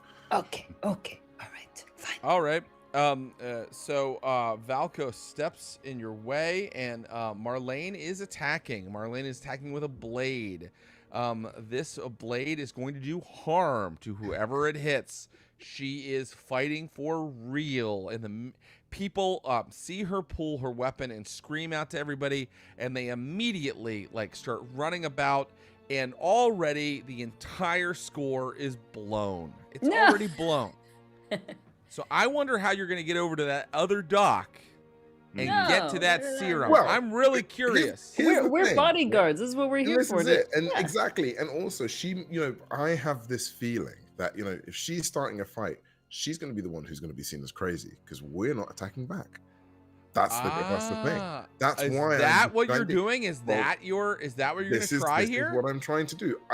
And here we go. Here's the thing as well, right? I'm gonna, if I may, I would love to use a flashback here, and I would love to kind of it's again playing into who Marlene is and what kind of person that she is. I know that she is aggressive, angry, and loud, and in an area like this, it is always not necessary. Even though she might be doing her job, she's not doing it very, I know that she's going to be making a big scene out of it. And with this kind of crowd, it's not necessarily a very good scene to be made to make. So the flashback I'm playing here, or in my mind, is seeing how she has performed in scenarios where we have had to have worked as like hired guns for people of money. Her attitude and her behavior always becoming an issue and a problem in these scenarios. Talks more, is too loud, proclaims action rather than necessarily, commits to the bit. And I think that's why you can see when I look at you, Belrose, as I pull you across, you can see that I am not going to attack here. It's almost like there's a small smirk in my, that has arisen from my face of like, this is the greatest thing you've probably done, rather than like kind of spray it in her face. It's fed it to her and made her angry. How does that work? Here's okay. I don't think it doesn't sound like a flashback to me. It sounds like a strategy. Let me ask you a question. Are you trying to humiliate her? Yes. Make her seem crazy and make her seem crazy and reckless. Yeah, make her seem crazy and reckless, and her. Woman's gone mad. Yes. Yeah, you know her, so you know her reputation. So what action are you going to use to do that? I'm going to use. So I think I'm going to use finesse, which is because it's to employ subtle misdirection or a sleight of hand. So I think I'm going to almost move out the way, but as I'm moving out the way, knock her blade into maybe hitting like a table or something across, her to make her do more damage than anything else. Give me a finesse roll.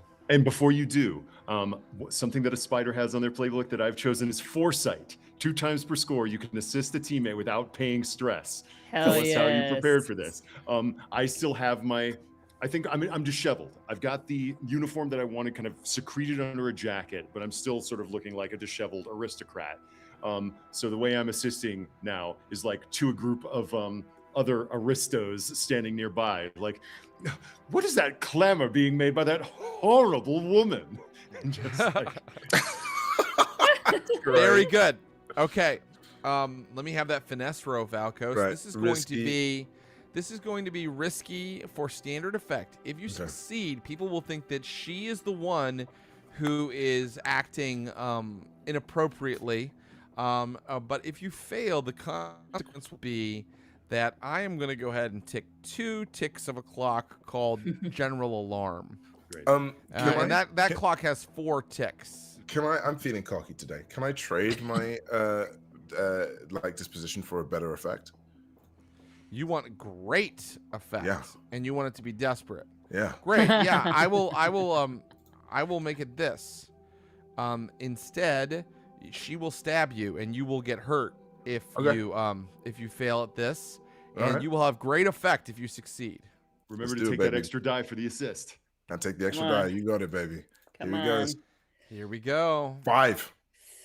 A 5. A success with a consequence. Okay, here's what happens.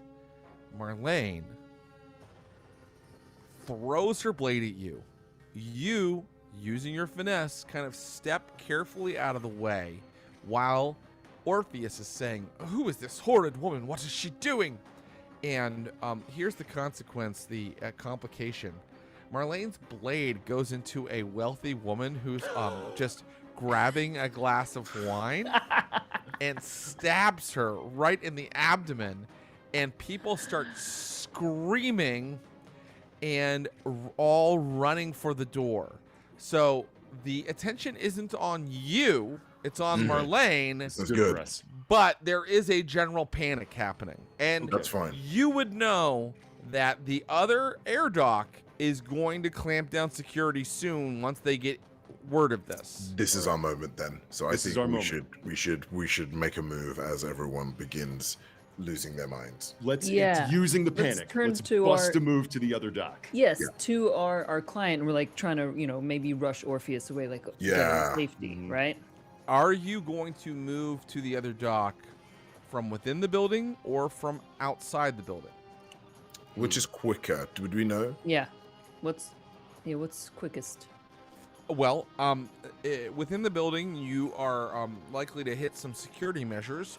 Outside the building, you are likely to fall to your death hundreds of feet above the city. I guess it just depends. I guess the deception has allowed us ingress here. But from now, I suppose we could try to slip on externally if we want. I think either way is fine. I think we should go internal. Internal? Okay. All right. Yeah. All right. We're gonna go internal. Okay, right. So you're moving along with these aristocrats and wealthy citizens who are all screaming and heading for the door, and you're kind of being jostled along by the crowd. And the Imperial military guards are headed straight for Marlene, and they go right past you, and they go to where Marlene is, and you hear one shouting, "She's on drugs!" And now you are in a hallway with all of these people who are all rushing to get to a fascinating and amazing convenience here in the heart of the Bowmore building, an elevator that will lead down to your ability to exit the building. And so people are all kind of crowded around the elevator and trying to get into it, and more Imperial guards are walking up. Imperial militiamen are walking up and saying, "Everybody slow down, quiet. We need to check everyone's papers and make sure that there is nothing untoward going on. Please, single file." And now guards, let's see how many of them there are. There are 5 of them, and they're walking along, and they have weapons, and they are checking everybody's papers again and moving about. And one of them turns to our friend Orpheus and walks up and asks to see his papers. In the commotion, if we can kind of rewind a second. Yes. In the commotion, can I have jacket is coming off, pulling uniform out from under shirt that was handed off to me by Needles, kind of being jostled through the crowd, buttoning up, got maybe a little portmanteau or a valise in there. And yes. Okay, so you've changed clothes. You are now a worker here in the tower. Yes, that's right. And I want to, as this person approaches, it's like, "Excuse me, just trying to get to the Imperial dock," and I'll kind of tap the rank insignia on my shoulder. This is a flight of fancy. You tell me when to rein it in. I want this uniform to be that of some sort of Imperial inspection official. Well, you paid your stress for it, and you said Imperial inspection official before. Right, someone who would be able to move onto the dock and possibly onto the ship itself. Very good. I think that you can make a controlled, for standard effect, roll of some sort.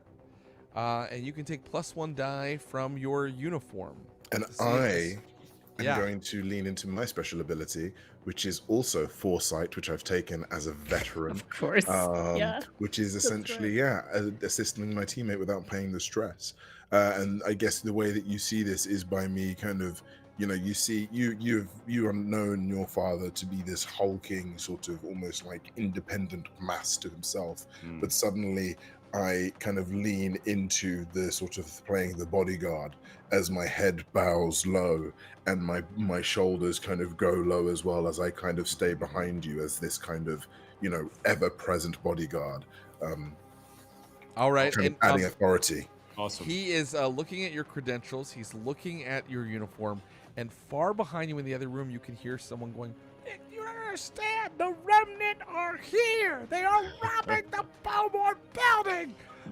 And you got to give me some kind of action roll there. Simply Orpheus. shocking. Isn't it shocking what goes on up here? One thinks that one is above such criminal matters in these high altitudes, but that is why we persist in our vigilance. Yes, and I'm attempting to consort with this guy as a fellow member of the constabulary. Yes, and of course. I have my extra die from my father's of counterfeit supplication to me. Yes. Yep. Here we go. It feels strange seeing him take this subservient position. Yes. And I said it will be controlled, standard, and also I can tell you. Well, let's see how it goes. And did you say an extra die for the uniform? I think so. Great. I'm giving you controlled and an extra die. You used a flashback for it. You might as well have a little bit of an extra advantage. That is correct. Okay. I mean, we know how Blaze in the Dark works. You could still just roll 1s and 3s. Yeah. That is a critical success. 2 6s. Oh. You're my boy. Oh. I love you, Dad. Of course. Allow us to escort you. Simmons. Yes. Please take me away from now this civilian two rabble. Imperial military men are marching you through like cordons. Let's see what they wouldn't have a palm print scanner in Duskwall. They wouldn't have a retinal scanner. It's like do you breathe in like it's like a bit of your spirit, like. Oh, how very interesting! Yeah, there's this big thing that looks like an old gramophone. Yeah. Awesome. And the guy has to go. And then like these like big light bulbs light up, and then a green one lights up, and whoosh, this big vault door opens, and they march you into the Imperial dock. And it is a mirror room to the reception area you were in earlier, except of course it does not have a buffet and wait staff, but instead controls, meteorological instrumentation, huge like computing machines that are kind of computing different logistical routes and weather and things like that. Awesome. And there are many Imperial workers here who are not soldiers, and then there are in fact members of the Imperial Air Navy moving about here as well, talking to the workers and things like that. And you can see right now on the catwalk the gangplank down into the dock. And the dock here, the dock itself is in the open air, right? It's like a big, huge, imagine the deck of an aircraft carrier, right?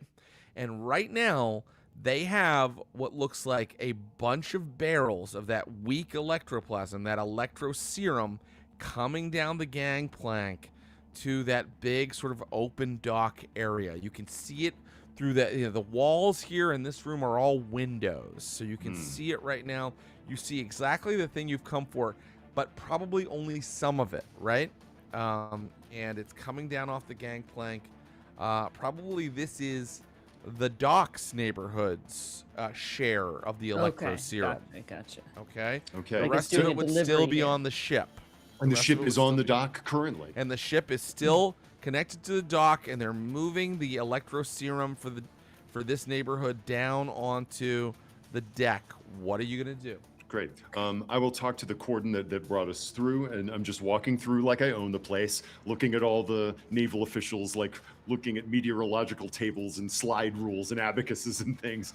And it's like terrible business about the thefts recently. I'll just take a quick look at the ingress port on the Covenant and make sure that everything is as ship-shape as we hope.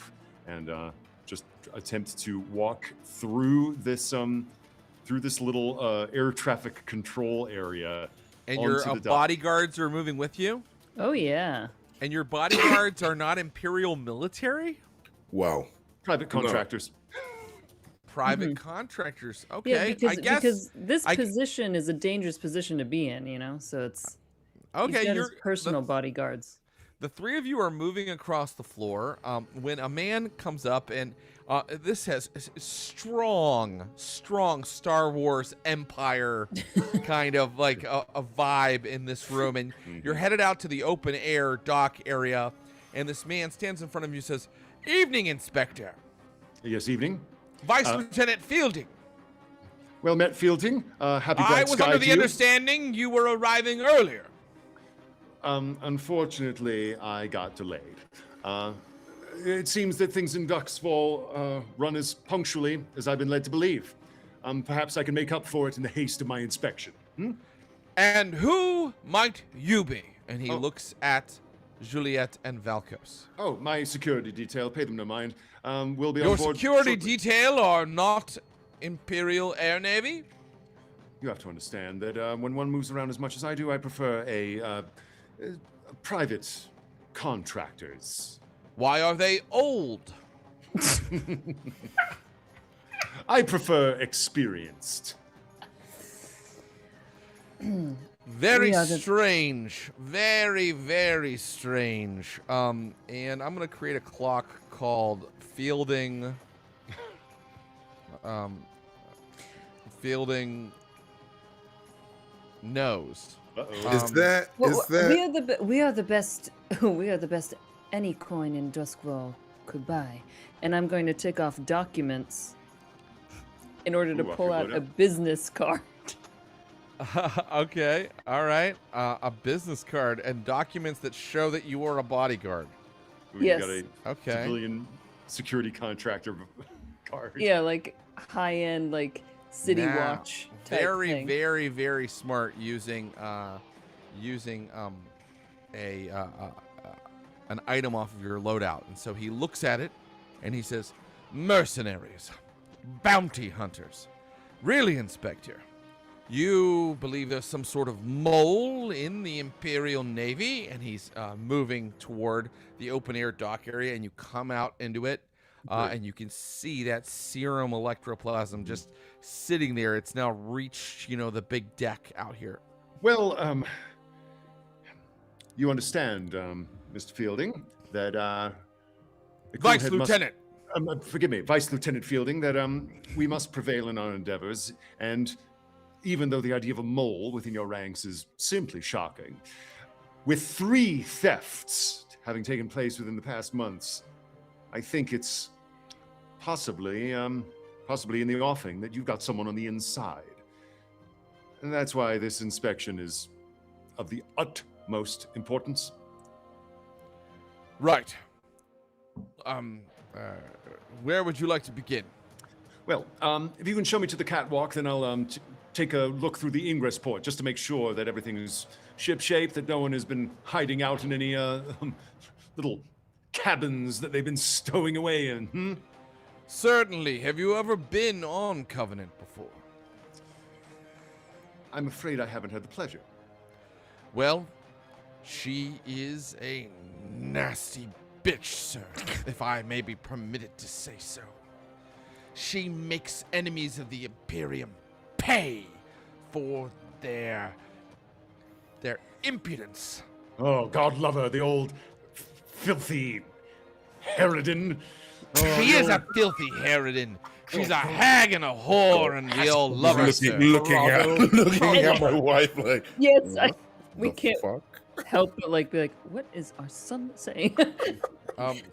So he is taking you up the catwalk, up the gangplank into the ship, and you have entered a kind of a cargo area, right? That is what the gangplank is currently extended from.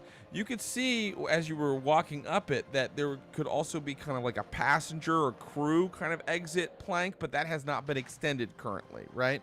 Just the cargo kind of bridge has been extended, and you've entered an area where a lot of lower ranking members of the Air Navy are kind of finishing up with they've delivered the serum for this neighborhood, and you see now here in this cargo area the big pyramid of canisters that will be used to fuel poorly the lightning towers of places like Silk Shore, Dunslow, Night Market. And they, of course, Mantis, will receive the portion that is needed and necessary to keep their neighborhoods safe.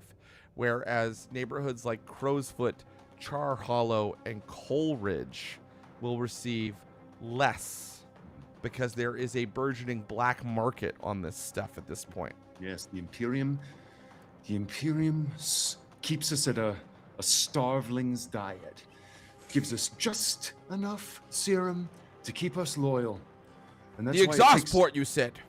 Yes. Lead the way. I'm sorry, he broke your reverie.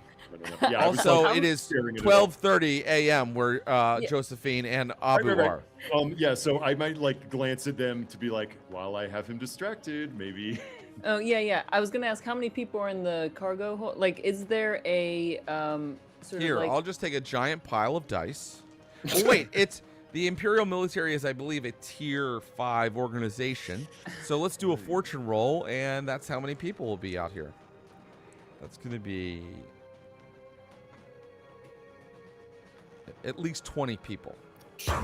Okay, so I'd like to kind of, if he's walking in tandem with Orpheus right now, kind of tap Orpheus's side or something to indicate perhaps some sort of maintenance closet or something that I know would have less staff in it, like something that's just maybe got some engineers or something like that to kind of get him to find a reason to bring us that way. Okay. May I see your engineering staff? Certainly, Inspector. You wish to go to the engine room? Yes, this seems all well in order. I see the good. A pyramidal shape with a sturdy base should keep things well and truly secure. It's very volatile, even in its something diluted state. And follow me. He is going to take Mantis to the engine room. Juliet and Valkos, he's not looking right at you anymore. What are you going to do?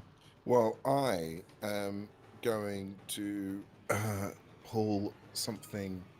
So I'm not pulling it, but you kind of feel as the cinematic camera pans in my big coat on my back, demolition tools, which is essentially, basically, bombs. But it's what it is. Here we are. I'll use a flashback to make it like something that we have a remote for that I've worked on, so that we can slip this in and walk. Great. Elsewhere. A remote detonated explosive device. Let's see how well you did building it, and that is spark fueled, right? Do you want to spend 3 stress and just make sure it's working exactly as you want, or 1 stress but I roll for you? Do the 3. Okay, I'll do the 3 stress. Take 3 stress. The thing is highly sensitive, but it is a bomb you can set up with a remote detonator. The other problem with it is that unless it is carefully hidden, it is somewhat conspicuous. It doesn't look like something else. It looks like a big bomb. So, how are you getting this where you want it? How have you, well, you had a heavy loadout, so that's how you carried it, but where are you putting it and how are you putting it there? Well, I mean, if we're entering into the engine room, and I assume that all the paperwork and the schematics that you had in your room essentially broke down what this ship is, where its weakest point is, which is why we want to go to the engine room. That essentially the idea is that once it takes flight is to then have it blow and become the bright day or whatever holiday kind of thing that we're going for to make a spectacle of. So I assume that was the plan that was originally spoken of. Yes. So we're gonna put it. Are we putting it in the engine room? Is that the? Yeah. Okay. I thought that he took the and either is fine, but I thought he took the vice lieutenant to the engine room to get eyes off of you. This would mean that you could put the bomb on the electro serum. Yeah. We can load up from the inside. Yeah, we can put it there. Do you want to put it there? Yeah. Or do you want to put it in the engine room of the Covenant? Either way. Well, so my feeling is that if we put it on the engine room, it will still cause an explosion because that's where the fuel is, right? Whereas, do you want Covenant to crash? Yes. Yes. You want Covenant to crash. Okay. Yeah. Then the place to put it would be in the engine Yeah. room. And I was hoping there'd be less people in the engine room since you said there's like 20 people in here as well. that's a good No, point. no, it'll just make the entire ship with all the people on it crash. Yeah, that's fine. Right. Okay. That's fine. That's fine. We'll carry that burden in our hearts. Okay. We'll All right. cover Orpheus's eyes. You are headed toward the engine room, and you move Are we the into. bad guys? No, You move. no. You move But toward the back of the ship to an area with an enormous electroplasmic turbine that is sort of humming, like, and the machine actually moves. You can see this coil inside that spins, and it spins so fast that it looks stationary. It's like zzz, and you can tell, Juliet, probably a little bit of how it works. You can tell that something other than serum would be needed to keep this thing afloat, right? So these people are unbelievably probably using good electroplasm to keep their military, this mean bitch of a military airship afloat over the city, and to keep the electroplasmic goods from everybody else. And there are people here that have to work close to the turbine, and they're wearing, like, you know, the Duskwall equivalent of like hazmat suits. And then there's like kind of like a big kind of wall that you can see through with like it's not glass, but it's like chain link kind of between you and that big engine area. And the vice lieutenant says, and here we are. Of course, you won't be able to enter the engine proper without suiting up, Inspector. Yes, of course. I'll leave no stone unturned, so they say. I'll have one of those suits. Very good. And he motions for you to get one of those suits.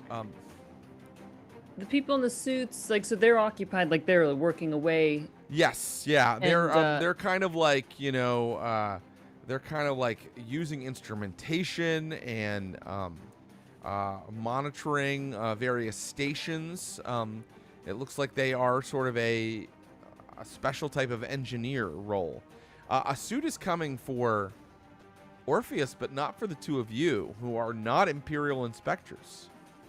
The engine is beyond that wall, beyond that barrier. I do feel like it's time to take this man out. Oh. This might mean that I love it. I love it. Go ahead. If just say the word.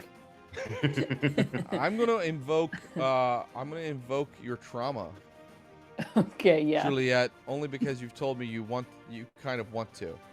You are unstable. Yes.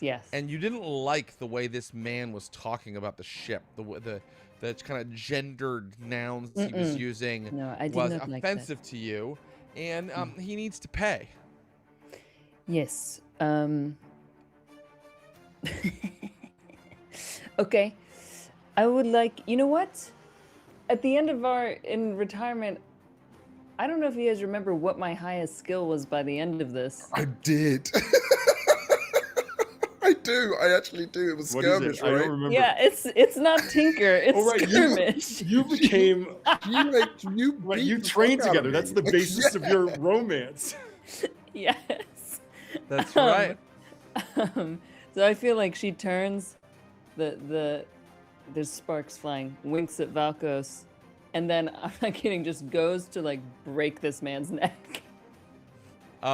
Great. That's the attempt. I think that you should have to attempt it, right? Oh, of course. It's Yeah, gonna yeah, be, what's her skirmish rating? 4. That's really good. I think that she can do it. I think it's gonna be risky, for limited effect, unless she'll make it desperate. She could trade position for effect. Can I assist? If you assist, then you can definitely do it. All right, I'm going to use my final bit of foresight then. Assist a teammate without paying stress. And I think it's the wink. I see the wink, and as soon as I see the wink, a devilish grin erupts onto my face, and I'm going to kick in their knees, but inwards, as if to break them. All right. Oh, the thrill is back in this marriage. If you succeed, you will have murdered a man you just met because you didn't like his attitude. Hey. If you fail, he will return his attack against you.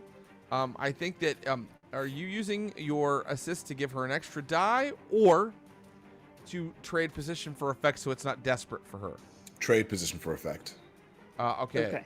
So basically, you are going to no longer be desperate. It'll just be risky, Juliet, meaning that he won't automatically hurt you if you fail. He will start to attack back if you fail. Okay? And so we'll probably other members of the military, but other members of the military aren't in here. The only other members of the military that are in here are beyond this barrier in these like hazmat suits working on the engine, right? So you did manage to isolate this like one kind of warrior, this Navy man. All right, here we go. So risky for standard effect? Risky for standard effect. Come on, you got this, you got this, you got Okay. this. Actually, yeah. More like great effect because you're going to kill him. Okay, great effect.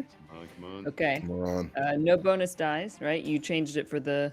Yeah, for the position. Yeah, to give you a better position. Okay. 6. A 6. Done. Valkos kicks his legs out as Juliet pulls his neck and crack, and he's down. Great. Now let's make a chance roll Oh, God. to see if any of the engineers even noticed.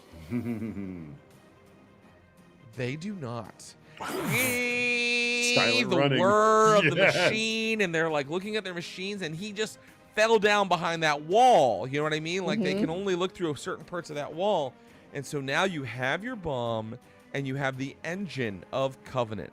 And I just want to say that my favorite thing about playing Blades in the Dark, and this happens almost every time I play, is I'll bring something from the setting into our game. And in this case, it's this really cool kind of airship that they created for the Deep Cuts source book. And I'll be like, now this is a level 5 tier airship that cannot be fucked with and will likely continue for, my entire campaign to be an element.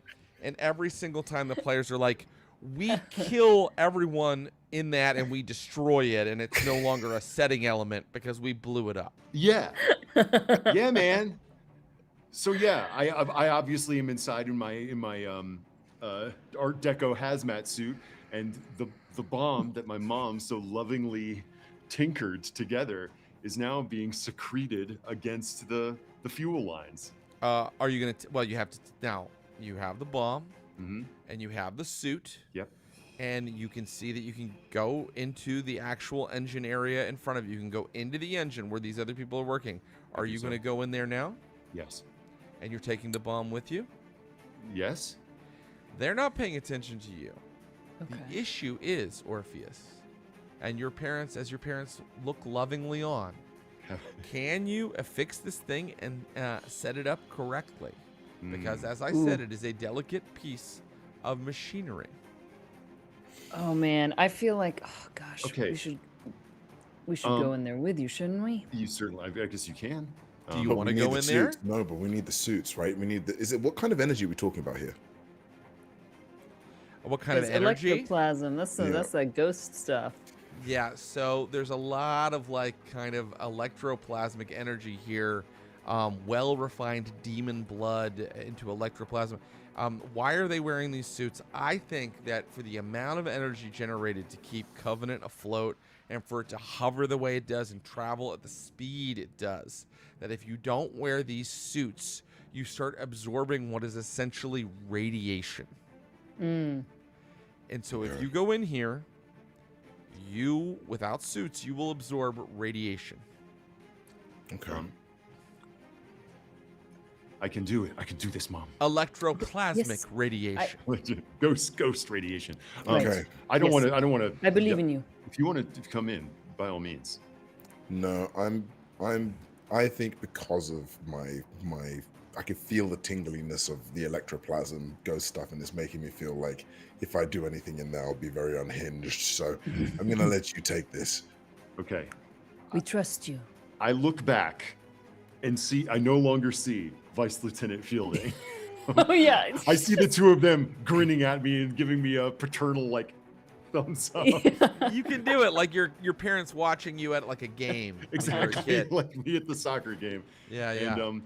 And I bring the mask down over my face and move deeper into the engine room to set up the bomb. All right.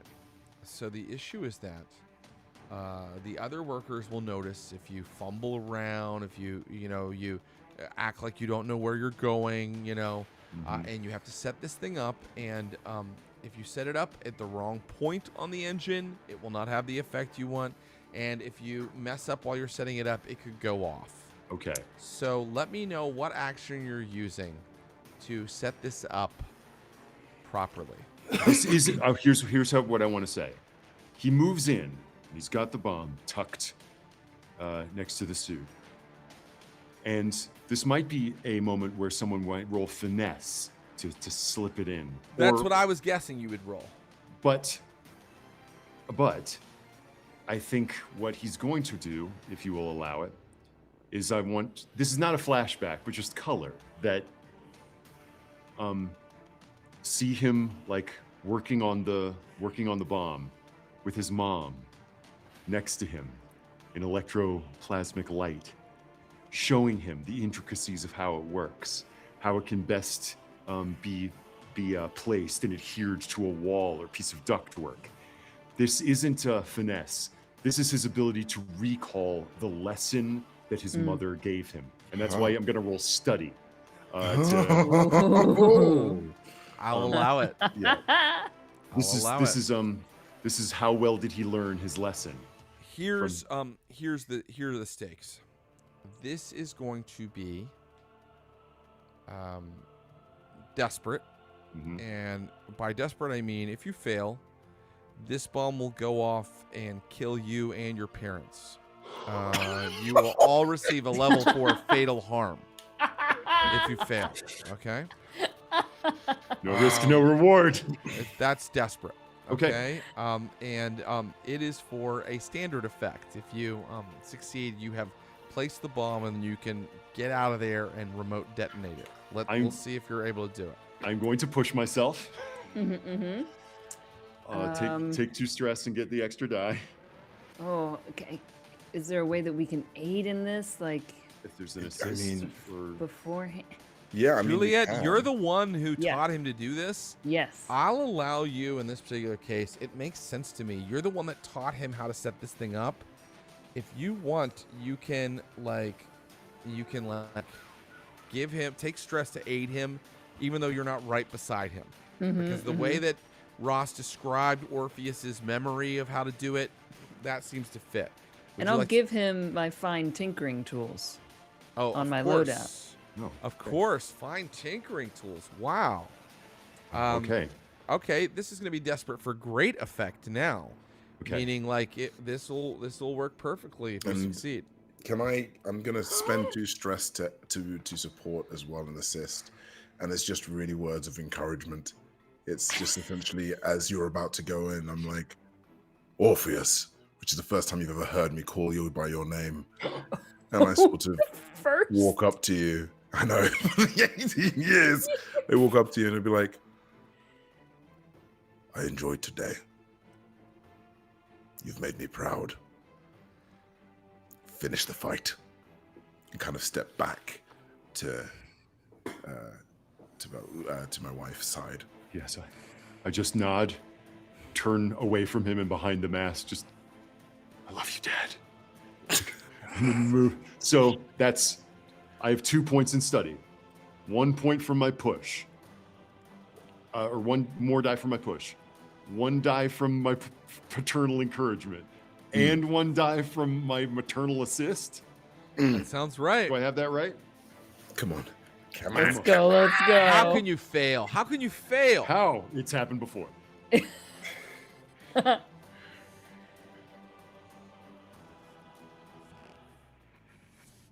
I rolled a 1. You rolled?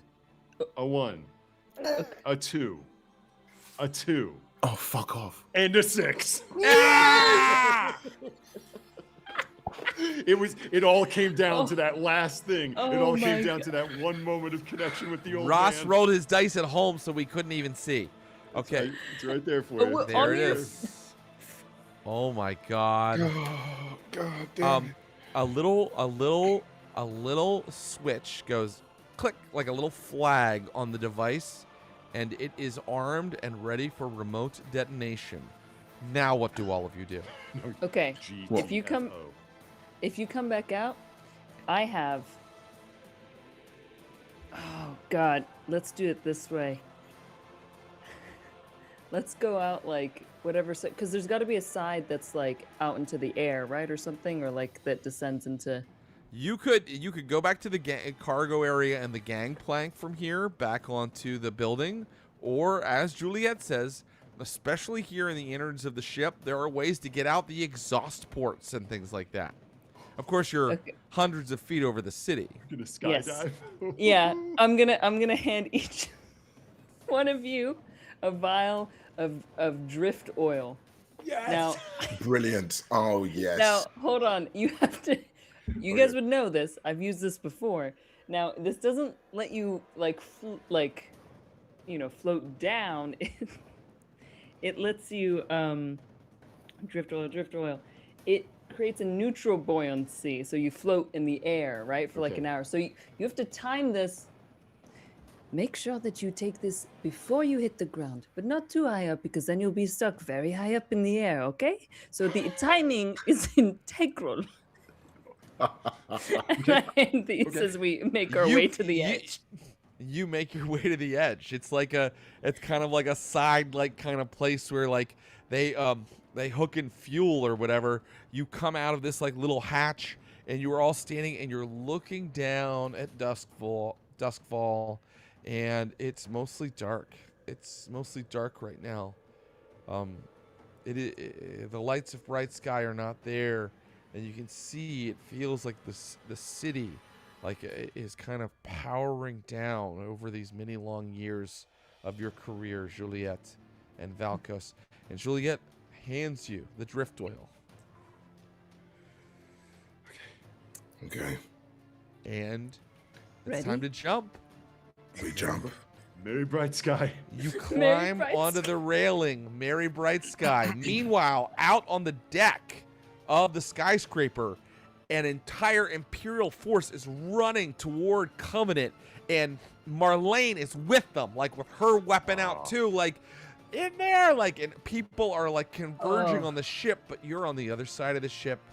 You all climb up over the edge, and you fall down toward the darkened city. I feel it's like as we fall, I've got like Valkos's hand in one, and then we like turn at some point midair, detonator in the other. Yeah. Well, as there's falling down. There's one more. There's one more roll to make. Mm-hmm. As you said, Juliet, you have to drink it at exactly the right time, Yes, or it will be disastrous. So this feels like a group activity, doesn't it? It does. Yeah, it does. Oh yeah. So what are we all rolling to do that? That sounds like finesse, probably. sounds It's like a finesse. Oh. So whoever Does it? I will. Do we all have to roll the same? We do. Yeah, you do. And whoever fails, they give stress to the person who is kind of the leader of the activity. I'll be Who's leading the leader it. of the activity? It will be Valkos. Okay. I'll be leading it. Yeah. So you're falling. Well, yeah, but before we drink You that, can't even. Go ahead, Juliet. I do like halfway down when I have that explosion behind us, right? absolutely. So you do that before you drink? Yeah, because drinking's near the bottom. Yeah.